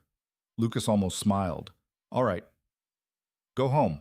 Call the teacher. Get her down here. Thank you, Tom. Don't thank me yet. Bussin'. Sienna came to the sheriff's office that afternoon. Lucas drove her. She did not ask him to, but he drove her anyway. She sat in the passenger seat of the truck with her hands in her coat pockets and did not speak for the first 5 minutes. You okay? No. Okay. I didn't sleep. Me either. She stopped. I keep running through it, like a tape. What I should have done. You didn't do anything wrong, Sienna. I let the order lapse. You thought he was done. I wanted him to be done. That's not the same thing as doing something wrong. She didn't answer. She looked out the window.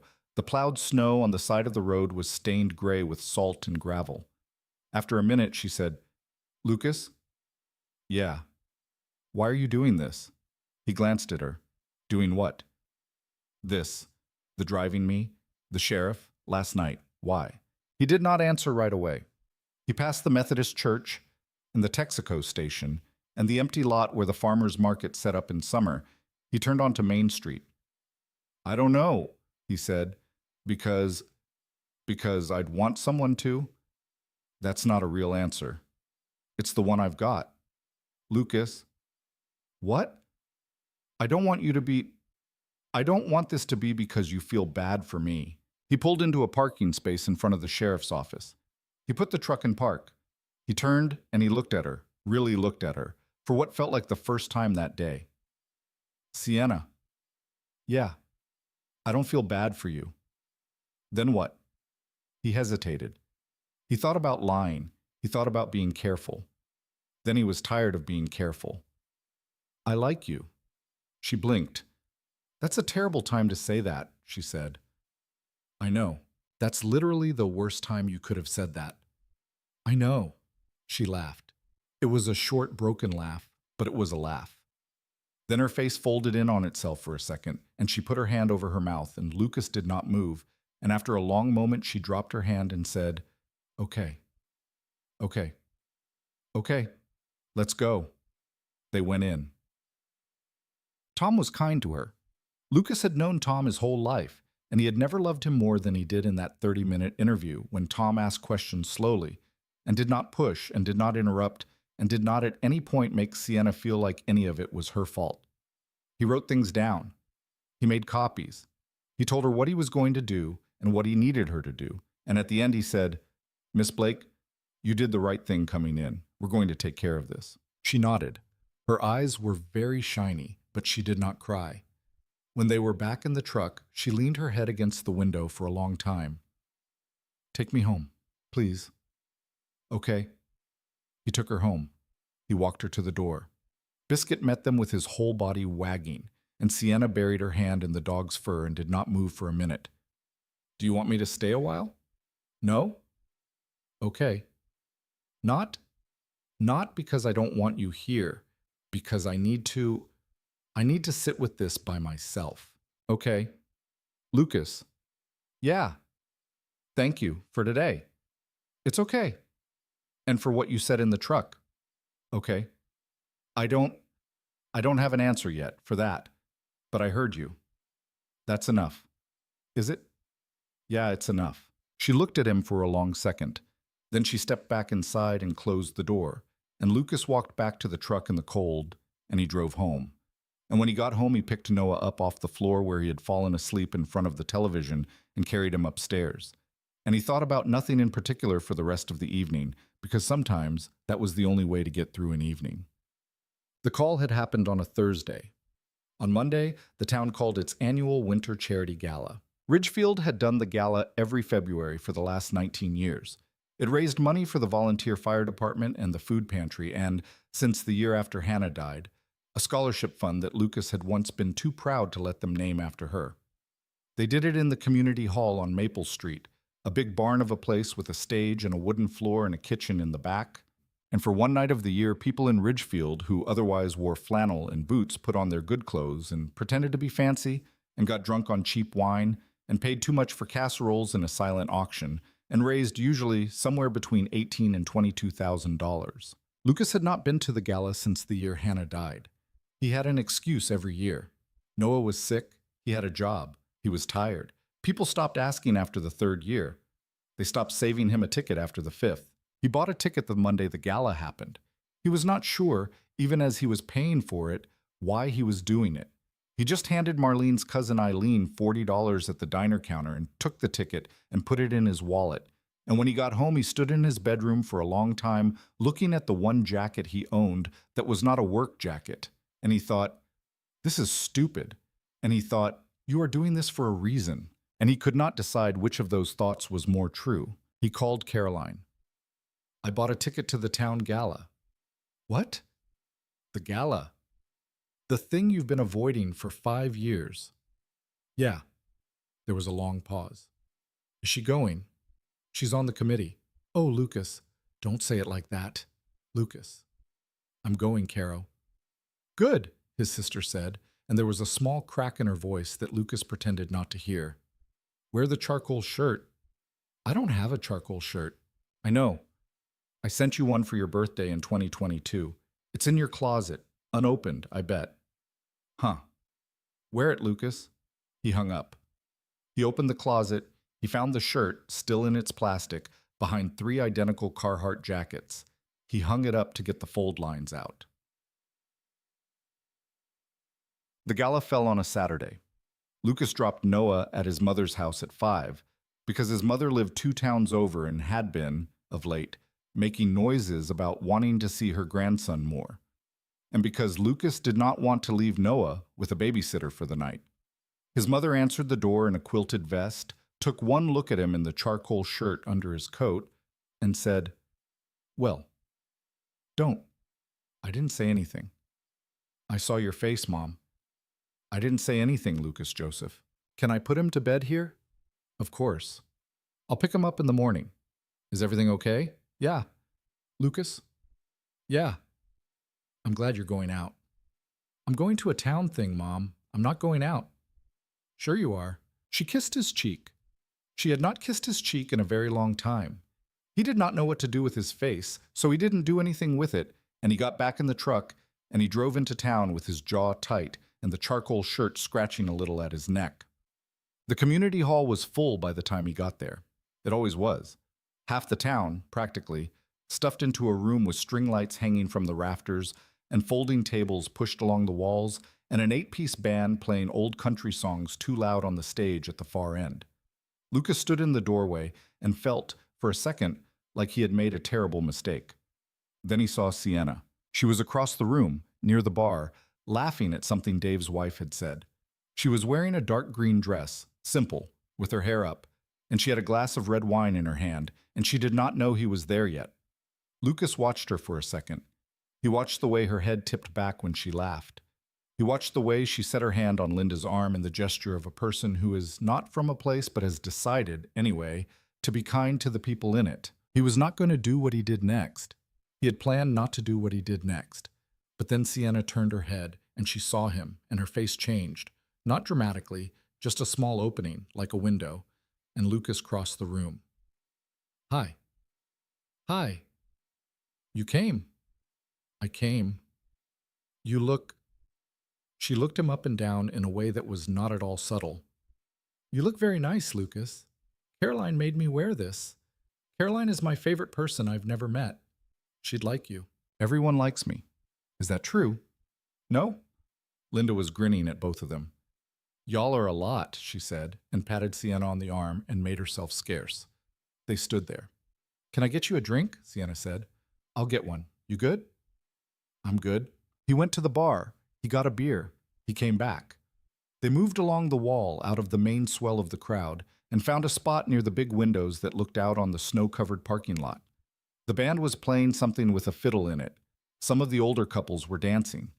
Lucas was suddenly very aware of how long it had been since he had been in a room with music and people dressed for each other. Thank you for coming, she said. You thanked me already. I know, I mean it again. Okay. Lucas? Yeah. I've been thinking about what you said. He took a drink of his beer. He was trying not to watch her mouth when she talked. He was doing an unconvincing job. And I like you too. He looked at her. Oh, he said, that's all you have to say. I had a speech. You had a speech? Just in case. What was the speech? I don't remember it now. She laughed.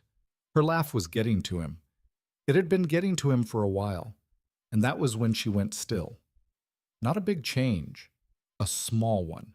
The kind of still a deer goes when it hears something in the trees. Lucas saw it before he understood it, and by the time he had turned to follow her eyes toward the door, the man was already inside. He was handsome in the way money makes men handsome. Tall, but not too tall. Dark coat, open at the chest, to show a sweater under it that had cost more than Lucas's truck. A watch. Hair cut short and sharp. A face that had been told since it was very young that it was excellent, and believed it. He was scanning the room. He saw Sienna. He smiled. Lucas, Sienna said. Her voice had gone very flat. That's him. I know. You have to. Stay behind me. Lucas, stay behind me, Sienna. Derek Whitaker was already crossing the room. He was not hurrying. He was walking like a man who had been invited, which he had not been. A few people turned their heads. Ridgefield was a small town. A stranger in a good coat at the winter gala registered, even through the noise and the band and the wine. He stopped in front of them. He did not look at Lucas. He looked only at Sienna. Hi, baby. Derek, get out. Is that any way to greet me after I drove 6 hours?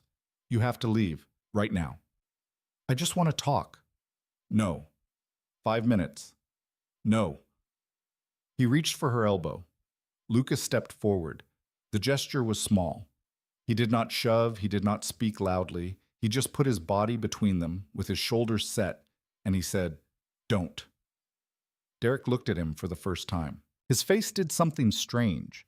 It assessed Lucas, up and down, the way a man assesses a thing he is about to buy and decide not to buy. Then he smiled, slow and deliberate, and he said, Oh, so you're the carpenter. I'm asking you to leave. Are you? Yes. Is this your house? I'm asking you to leave. Second time. Around them, people had started to notice. The band was still playing, but a kind of bubble had formed, a quiet ring of attention, and Lucas could feel it tightening. He could see at the edge of his eye Tom Barnes. Tom had been coming to the gala with his wife for 30 years, stand up slowly from a table near the stage. Derek's smile widened. Let me say something, he said, man to man. No. I'm going to say it anyway. He raised his voice, not a shout, just enough. This woman, he said, gesturing at Sienna, not looking at her, is mine. We have a history, a complicated one. I understand. It's a long story. I'm not asking you to understand all of it. I'm just asking you to step aside because he let his eyes travel over Lucas again, slow, cruel, performative. Because, friend, look at you. You're a widower from a town nobody's heard of. You work with your hands. You make what, 60 grand a year? You have a kid. Your shoes are bad. I read about you. Did you know that? I had somebody look into you, the whole story, the wife, the sad little life, the whole... Stop. Let me finish. I said stop. But Derek was not finished. He was, Lucas realized, the kind of man who could not finish once he had started. His voice had gotten louder. People had turned. The band, unbelievably, was still playing, but it had slowed down, the fiddle getting careful, the drummer easing off. Listen, brother, I get it. You thought you found a second chance. I get it. Everybody gets a second chance fantasy, but you're not the guy. Look at you. You're a... He gave a small laugh, a performance of pity. You're just a dead man who hasn't had the decency to lie down yet. The room went silent, not all at once, in stages. One table stopped talking, then another. Then the band realized in the middle of a phrase, and the fiddle faltered, and then the drums, and then the whole thing came to a ragged stop. The string lights kept twinkling. Someone, somewhere, put down a fork. Lucas did not move for a second. He was aware of everything. He was aware of Sienna behind him, breathing fast. He was aware of Tom Barnes crossing the room along the wall, not running, moving the way Tom moved when he wanted to get somewhere without alarming anyone. He was aware of Dave, at the back, setting down his beer. He was aware of Eileen at the ticket table with her hand over her mouth. He was aware of his own heart, and of the fact that it was not racing, and that this surprised him. He thought about Noah. He thought about Noah's face. He thought, what would you want him to see? And then he spoke.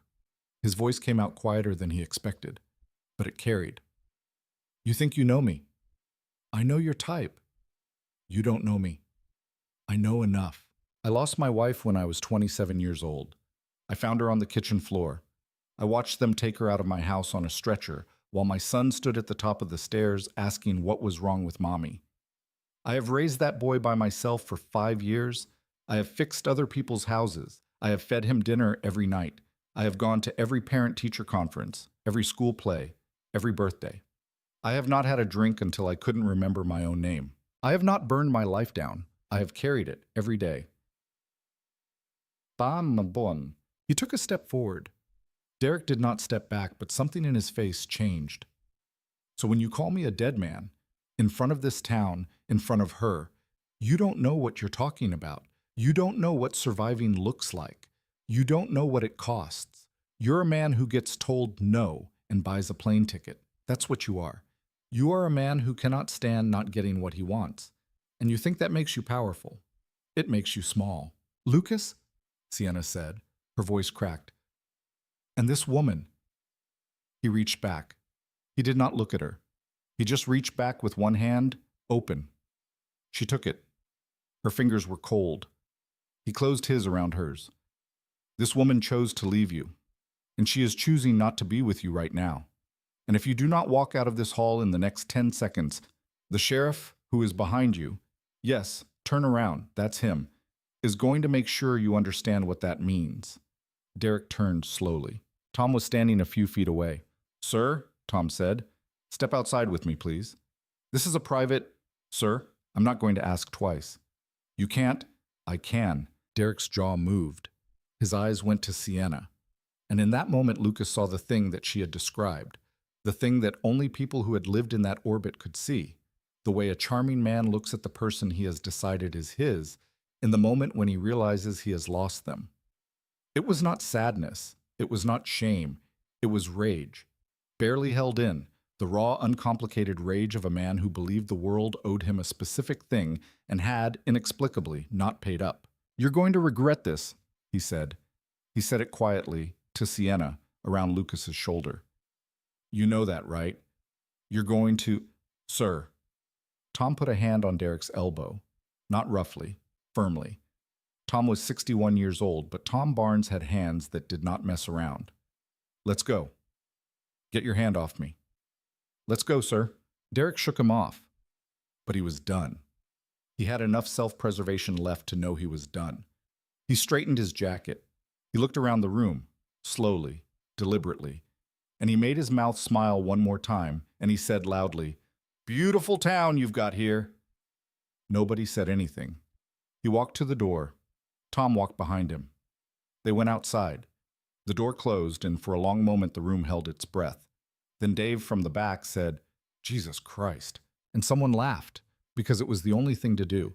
And someone else started clapping, hesitantly, and then more people started clapping, and Lucas stood there with Sienna's hand in his, and he could feel her shaking, and he held on tighter, and he did not let go.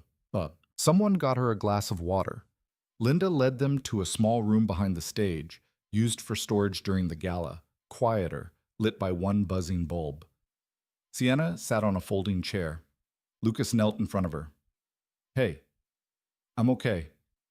You're shaking. I know. I can't stop. You're in shock. I know what I'm in, Lucas. Sorry. She laughed a wet laugh. I'm sorry. I didn't mean to snap. It's okay. She put her hands over her face. He's going to do something. He doesn't just go away. Tom's got him. For how long? Long enough for us to figure out the next thing. Lucas. Yeah. What you said out there. Yeah. Did you mean it? He looked up at her. Her face was open in a way he had not seen it before. Tear-streaked, afraid, honest. I meant all of it. All of it? All of it. You claimed me. I did. In front of the whole town. In front of the whole town. She looked at him, and she shook her head, and she said softly, You idiot. I know. You beautiful idiot. He almost laughed. He didn't. He just put his forehead against her knee, and he closed his eyes, and she put her hand in his hair, and they sat there like that for a long minute, in a dusty room behind a stage, while outside the band, cautiously, with Ridgefield's particular mixture of embarrassment and resilience, started to play again. Tom came to find them 10 minutes later. He's at the station. He's arrested? Detained, for now. He had a bottle in his glove box that wasn't quite closed, which is enough. He was also driving on a suspended license, which he seems to have forgotten to mention. We'll see what else shakes out. Jefferson County's sending me his file. I suspect it's going to be an interesting read. Tom? Yeah. Thank you. I'm not done, Lucas. You hear me? I'm not done. This is not over. Men like him don't... I know. Okay. You take her home. I'll have a cruiser sit on the street tonight. Okay. Lucas? Yeah. That was a hell of a speech. I know you didn't. That's why it was a hell of a speech. He drove her home. Biscuit met them at the door. The cruiser was already pulling up as they went inside, its lights off, its engine idling. She sat on the couch. She did not take her coat off. Sienna, I can't talk yet. Okay. Don't go. I won't. Don't sit with me. He sat. She put her head on his shoulder. After a minute, Biscuit climbed up and put his head in her lap, and she put her hand in his fur, and they sat like that, the three of them, in her living room with her coat still on, and the cruiser outside, and the cold blue winter pressing up against the windows. Lucas did not say anything. There was nothing to say. He just sat there, with the weight of her head against his shoulder, and he could feel it clearly, like something shifting in his chest, that the thing he had been so afraid of for 5 years, the thing he had defended against with every habit and every routine and every careful silence, had already happened. He was in it. He was in it all the way, and he was not going to pretend otherwise anymore. After a long while, she spoke. Her voice was low, half muffled against his shoulder. My phone is going to ring in about an hour, she said. My sister, his lawyer, somebody. Probably. I don't want to answer it. Then don't. Can I stay like this? Yes. For how long? As long as you want. She closed her eyes. Biscuit sighed. The cruiser outside did not move. In the kitchen, the refrigerator hummed, and Lucas sat there, stiff at first, then softer, then all the way still, and did not move until she was asleep. He carried her upstairs. He put her in her bed, coat and all. He pulled a blanket over her. He stood in the doorway for a moment, looking at her, at the shape of her under the blanket and the tangle of her hair on the pillow. Then he went downstairs, and he sat up in her living room with the dog at his feet, and he watched the cruiser's lights through the window, and he stayed awake until morning. The morning after the gala arrived gray and wrung out, the kind of morning that does not so much begin as leak in under the doors. Lucas woke in the armchair in Sienna's living room with his neck at an angle it was not going to forgive him for, and Biscuit sitting directly in front of him with the unblinking patience of a dog who needed to go outside and was too polite to mention it. He let the dog out. He stood on the back porch in his coat and watched Biscuit plow circles through the snow. His phone had 17 missed messages. He did not look at them yet. When he came back in, Sienna was at the top of the stairs. She was still in the green dress. Her hair was a disaster. Her eyes were swollen. You stayed? Yeah. All night? All night. You didn't have to. I know. She came down the stairs slowly, one step at a time, holding the railing the way a person holds a railing when the floor has not yet decided whether to be solid. At the bottom, she stopped. She was close to him. She put her forehead against his chest. He put his arms around her because it was the only thing in the world to do. They stood there for a long time. I can smell coffee that doesn't exist, she said, muffled. That's because there is no coffee. I haven't made any. Make some. Yeah. Okay. He made coffee. She sat at the kitchen table in a ratty sweatshirt she had pulled over the dress, and she looked small and tired and real, and Lucas slid a mug in front of her and sat down across from her, and for a while neither of them talked. Then her phone started ringing. It had been ringing on and off all morning, quietly, face down on the counter. This time it vibrated itself almost to the edge. Do you want me to... My sister. Oh. I'll call her back later. Okay. She wrapped her hands around the mug. Lucas? Yeah. I'm going to leave. He put his coffee down. What? I'm going to leave town. He did not answer for a moment. He just looked at her. Why? You know why. Tell me anyway. Because if I stay here, he's going to keep... He's going to do something. He's going to find a way. You heard him last night. He said I was going to regret it. He's not. He's not a normal person, Lucas. He doesn't let go of things. I don't know what he'll do. I just know he'll do something. And you have a son. You have, Sienna.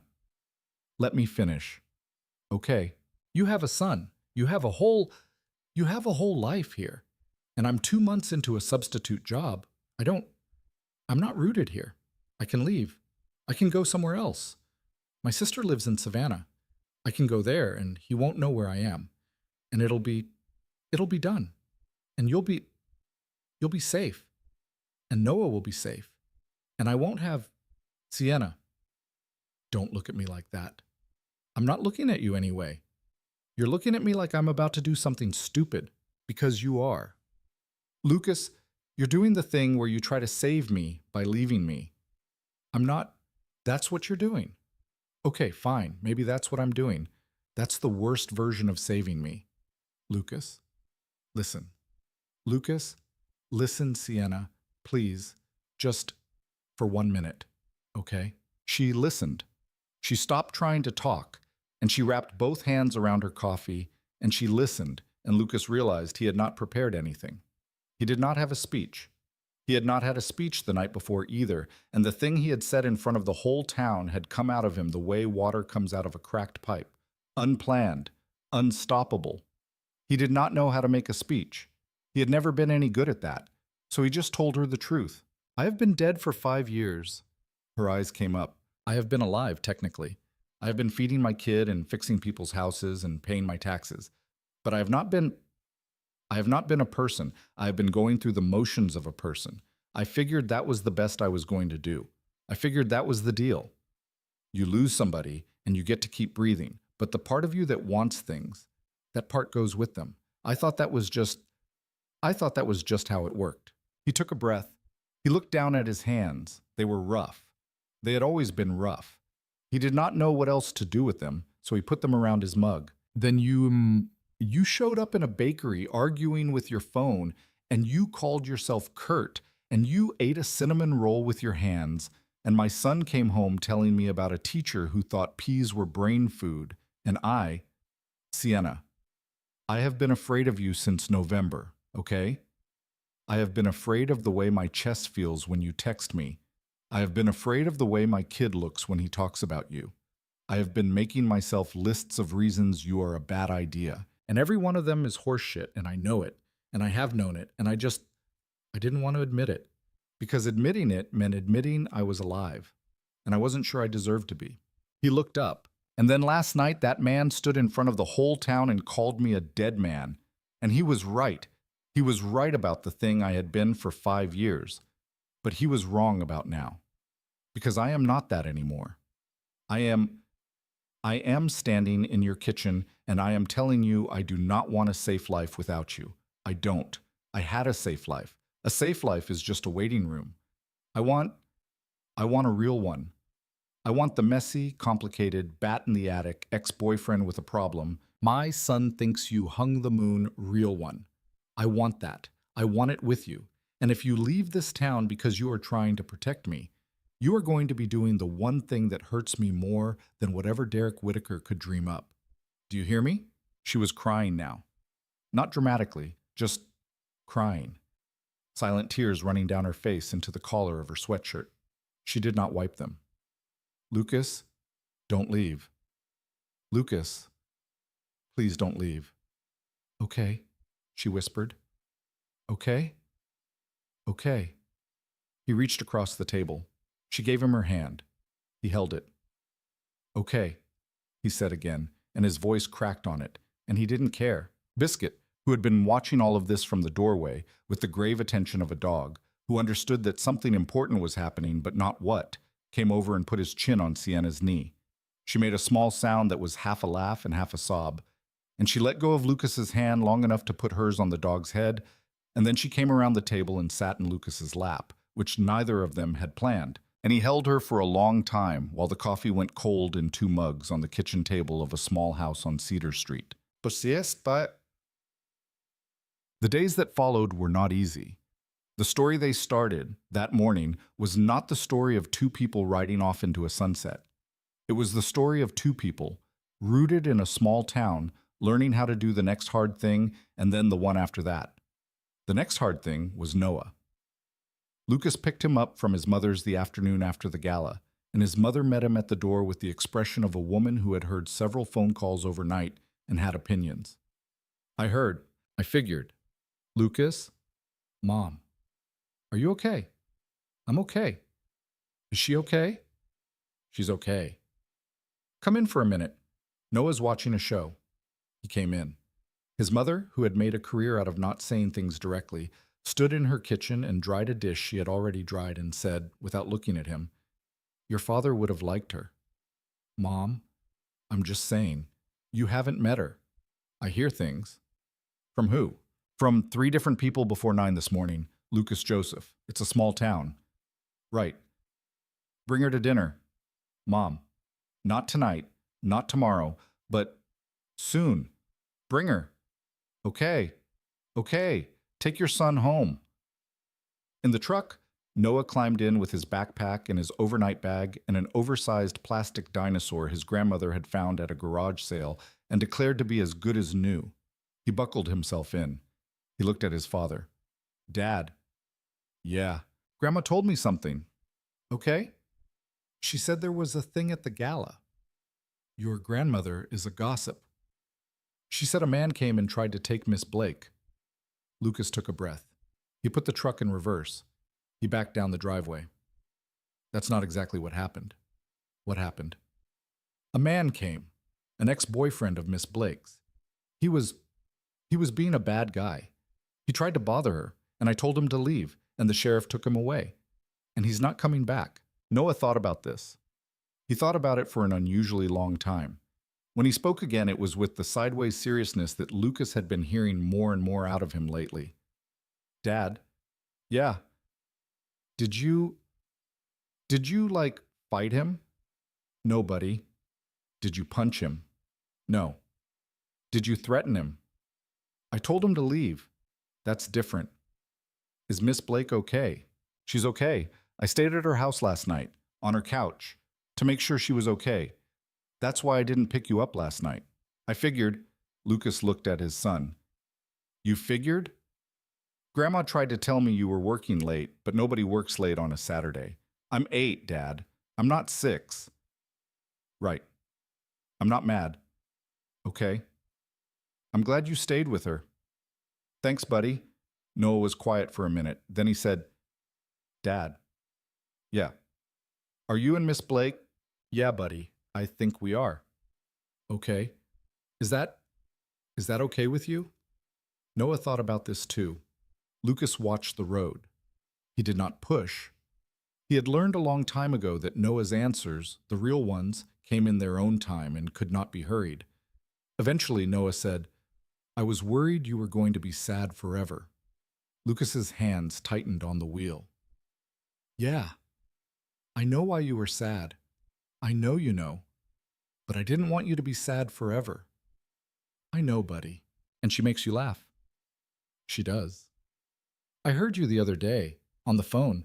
You were laughing. It was weird. Weird in a bad way? No, weird in a good way. Weird like before. Lucas could not answer for a second. He just drove. He could feel Noah looking at him. Dad, are you crying? A little. Why? Because you are a very smart kid, and I love you. Oh. You okay? I'm good. Can we get pizza tonight? Yeah, we can get pizza. Can Miss Blake come? I'll ask her. Tell her Biscuit can come too. Biscuit can't come to the pizza place, Noah. Then tell her we'll come to her house. With the pizza. Buddy? What? You sure? Yeah. Okay. I'll ask. He did ask. She said yes.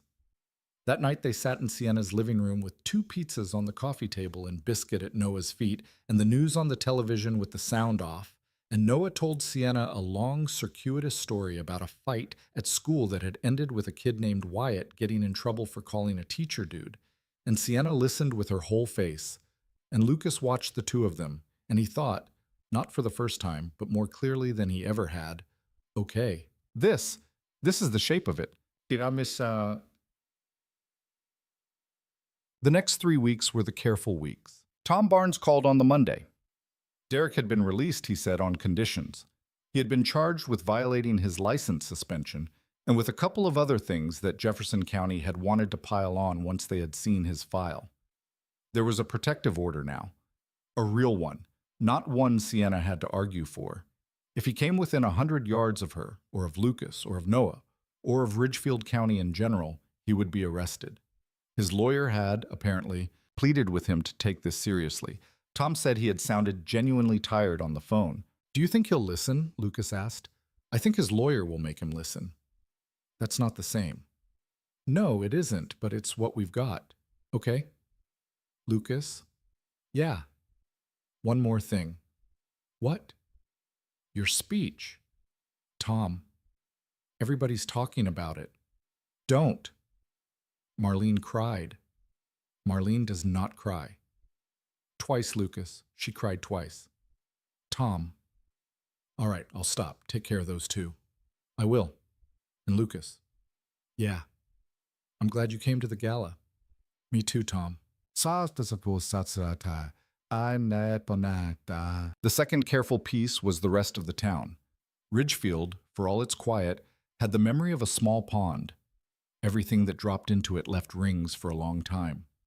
In the weeks after the gala, Lucas could not go into the grocery store without somebody, usually a woman, usually over 60, patting his arm on the way past, as if he were a dog who had done something brave and needed to be acknowledged for it. Men nodded at him. Dave, who had never in his life hugged another man, put his hand on Lucas's shoulder one morning at the job site and said, "You did good, son," and then walked away before Lucas could say anything back. Teenage girls at the diner counter giggled when Sienna came in. An elderly man Lucas barely knew stopped him at the hardware store and said, "I've been meaning to tell you, my wife saw your speech. She's been dragging me around for 30 years waiting for me to say something half that good. Now she's madder than ever." Lucas had laughed. He had not known he could laugh about it. He had laughed. Not everyone was kind. A woman Hannah had been friends with, who had never forgiven Lucas for anything, stopped speaking to him entirely, which he had not known was possible because she had not really been speaking to him before. A couple of the men at the diner made jokes that were not quite jokes. One of them, after a beer too many, asked Lucas what Hannah would have thought. And Lucas had stood up from his stool and looked at the man for a long moment, and the man had said, "I'm sorry. I'm sorry, Lucas. I'm sorry." And Lucas had sat back down and paid his tab and gone home. He told Sienna about it that night, on her porch. They were sitting on the rocking chair she had finally brought out of the shed because it was mid-March and the snow was starting to give up. "Does it bother you?" she said. "What people say." "Some of it." "Tell me the truth." "I said some of it." "Most of it?" "Some of it." "Not most. The ones who knew her, some of them are angry at me. I understand it. They loved her too. They have to figure out what to do with the idea that I'm doing this." "What about you?" "What about me?" "Do you feel guilty?" He thought about it for a long time. "Sometimes," he said. "When?" "When I catch myself really happy, just laughing at something. Noah did something the other day, some dumb joke, and I laughed so hard and then I caught myself and I thought, you don't get to do this. You don't get to just be happy." And then I had to sit with that thought until it went away. "Does it go away?" "It's getting smaller." She nodded. "Caroline called me last week," Lucas said. My sister. She told me something." "What?" She said moving forward doesn't erase what I had. It just means my heart was strong enough to grow again." "That's a good line." "She's had a lot of practice on me." "Lucas?" "Yeah. It's true, though." "I know it is. I'm starting to know it is." She took his hand. They sat on the porch until the cold started to come down from the hills, and then they went inside, and Biscuit rolled over on his back for a belly rub, and Noah, who had come over to do homework and eat spaghetti and had, in the end, fallen asleep on Sienna's couch, the way he fell asleep on his own couch at home, did not wake up even when Lucas carried him out to the truck to take him home. The third careful piece, was Sienna herself. She had not said anything more since that morning at the kitchen table about leaving. She had gone back to school on Monday and finished the semester. She had taught Noah's class. She had graded papers at the kitchen table while Lucas cooked dinner. She had slowly begun to talk about the lease on the Cedar Street house, and whether to renew it when it came up in June, and what she would want in a place if she stayed on into a second year. But there were nights when she was quiet. There were mornings when Lucas would find her standing at a window looking at nothing, and she would shake her head and come back to him, and she would be fine, and he would know that she had been, for a few minutes, back in whatever room she had lived in before she came here. He did not push. He had a room like that too. One night in April, they were doing the dishes together. Noah was at Lucas's mother's for a sleepover. The house on Cedar Street was quiet. Biscuit was asleep under the table. Sienna was washing, Lucas was drying, and she said, out of nowhere, "I was with him for 4 years." "Okay." "I almost married him." "Okay."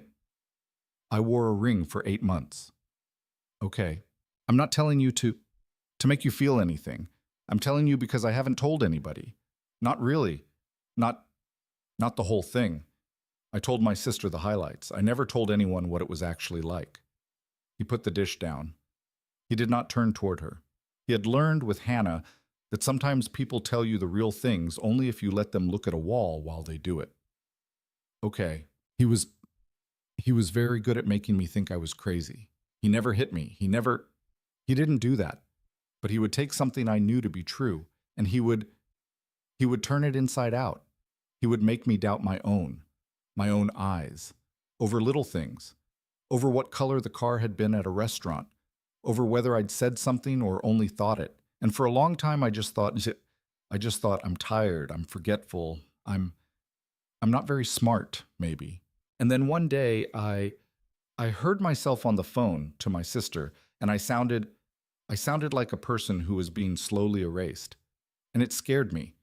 It scared me more than anything he had ever actually done. Lucas did not speak. It took me 18 months after that to leave. Yeah, I'm telling you this because I need you to know that I'm not going to be easy.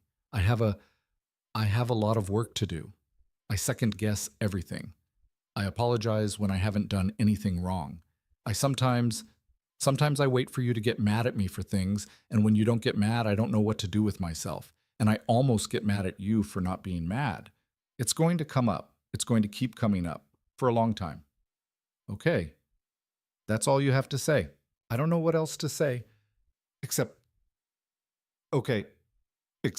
I'm not going anywhere. I can't promise anything else. I can't promise I'll be good at it, but I can promise that. She was quiet. Then she rinsed the dish she had been holding. She set it on the drying rack. She wiped her hands on a towel. "Lucas?" "Yeah." "That's enough." He looked at her. He looked at her for a long moment. "Sienna?" "Yeah." "I love you." She didn't answer right away. She looked at him, and her eyes went bright, and her mouth did the small, shaky thing it sometimes did when she was trying not to do anything with it. "You don't have to. Don't tell me what I have to." "Okay." "I love you." "Okay." "Okay." "I love you too." "Okay." "Lucas." "Yeah. This is not how I saw any of this going." "Me either. I'm standing in a kitchen in a town I couldn't find on a map 3 months ago with a carpenter, and I just told him I love him, and there is a dog under the table." That's a pretty good sentence. I'm writing it down. I'm writing all of this down. Someday when I'm very old, I'm going to read all of this back to myself, and I'm going to laugh and laugh. "Okay." "Lucas." "Yeah." "Come here. He came over. He wrapped his arms around her. She put her face against his chest. Biscuit, under the table, woke up briefly, considered the situation, decided it did not require his intervention, and went back to sleep. Outside, the last of the winter was finally letting go of Ridgefield. A thaw had come in from the west, and the snow on the hills Hannah had loved was going to mud, and the mud was going to grass, and the grass, in another month, was going to be green. Lucas stood in a kitchen on Cedar Street and held a woman who had, without either of them meaning it to happen, made him a person again. He did not say anything else. He did not need to. He just stood there for a long time in the small warm room and learned one more minute at a time how to be somebody who got to have this. The thaw did come, the way Lucas had known it would, and Ridgefield traded its white for mud and its mud, eventually, for green. By June, the hills Hannah had loved were the colors she had always said they should be, and Sienna signed a second year on the Cedar Street house. And then, a little later, she stopped sleeping there most nights.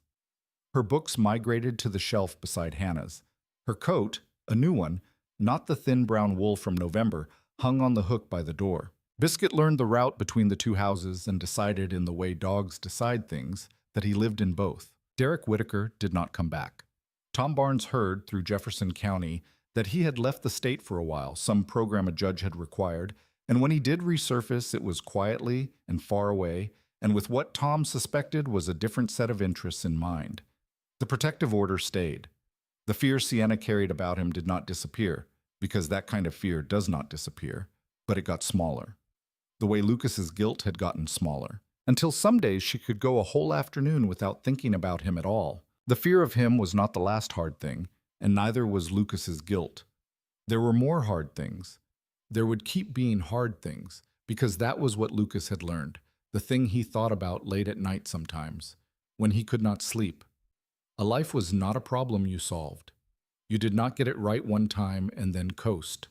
A life was a set of hard things you kept deciding over and over to keep walking toward, because the alternative was to stop walking. And stopping walking was its own slow kind of dying.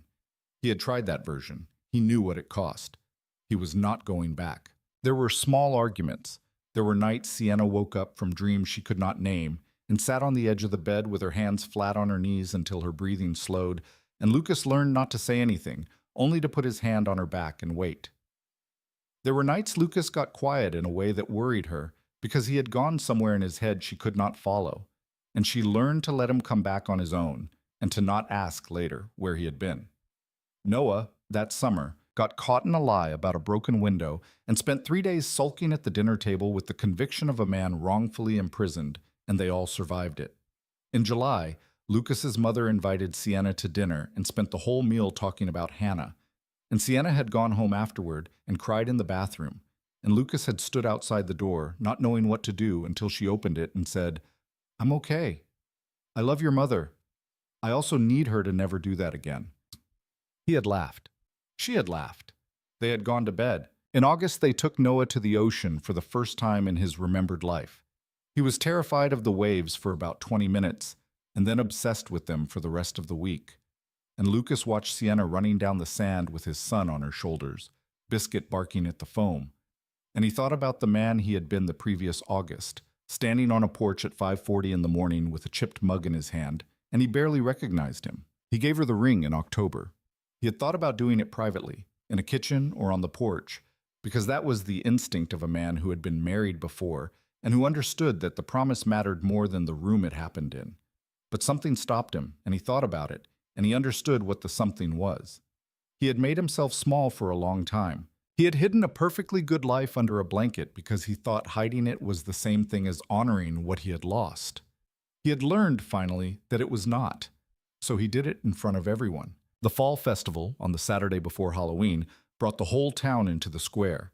There were pumpkins and a bluegrass band on a flatbed truck, and the same string lights the community hall had used at the gala. He waited until the band took a break. He stood up on the edge of the stage, in front of people who had known him his whole life and people who had only known him since November, and he said, loud enough to carry but not louder than that, "Sienna Blake." She turned around in the crowd. "I don't have a speech." Someone, probably Dave, yelled, "Liar!" "I don't. I had one. I lost it. You make me lose them. Come up here." She came up. Her face was red. She was laughing. Noah was somewhere behind her in the crowd with Lucas's mother, and Lucas could not see him, but he could hear him, whooping like somebody had told him to, which somebody had. Lucas took her hand. He took the ring out of his pocket. His hands, which had been steady building houses for 15 years, were shaking. "I spent a long time believing the best part of my life was already over. I was wrong. I want to be wrong about that every day for the rest of my life. Will you marry me?" She was nodding before he had finished the sentence. "Yes." "Yes?" "Yes, you idiot." The town erupted. Caroline, who had driven up from Richmond because Lucas had let something slip on the phone 2 nights before, was crying in a way that suggested she had been rehearsing the crying for months. Noah shoved through to the stage and climbed up and wedged himself between them like he belonged there, which he did. And Sienna put her arm around him, and Lucas put his around both of them. And the band, which had been watching this whole thing, started up again with something fast and happy that nobody needed to recognize to dance to. They stood there for a while. Then Sienna put her face next to Lucas's ear so only he could hear. I'm going to make you say all that again tonight, in private, with the lights off. Okay? I want to hear it again. Okay. Lucas? Yeah. Look at you. He did not know what to say to that. He looked at her instead. And that really was how it ended, if a thing like a life can ever be said to end at a particular point. It ended on a stage in a town square in a small town most people have never heard of, with a man who had thought he was finished holding a woman who had thought she had to run, and a kid in between them who had been carrying more than a kid should carry and was finally, visibly, lighter for a minute. It did not end neatly. Sienna still had her nights. Lucas still had his. The house on Cedar Street still had its bat in the spring, because bats do not read protective orders, and neither do the seasons. But it ended, insofar as a story has to end somewhere, with the thing Lucas had been most afraid of finally happening. He had let someone in, and the world had not taken her, and his son had not been broken by it, and the dead had not held it against him. The truth he had been slowest to learn, and the one he would carry the longest, was simple and stubborn as the frost he had watched that first November morning, and not at all the thing he would have guessed. Love had not come back to replace what he lost. It had not come to erase the woman who had laughed at him from a kitchen a lifetime ago, or to fill the shape she had left, or to make him a new man with no scar where the old one had been. It had come for none of that. It had come, as far as he could tell, for one reason only: to stand beside him in the wreckage of the life he thought was over, and to take his hand and to walk him, slowly, out of it toward another one. And he had gone. He had gone because the only thing worse than being afraid of a life was never trying to have one. He had gone because a small boy had needed him to. He had gone because a woman in a brown coat had called herself Kurt and eaten a cinnamon roll with her hands, and waited, without knowing she was waiting, for a man with scuffed boots to stop standing still. He had gone because somewhere inside of him, under 5 years of carefulness, there had still been a person who wanted, very badly, to be warm again. He had gone, and he was warm.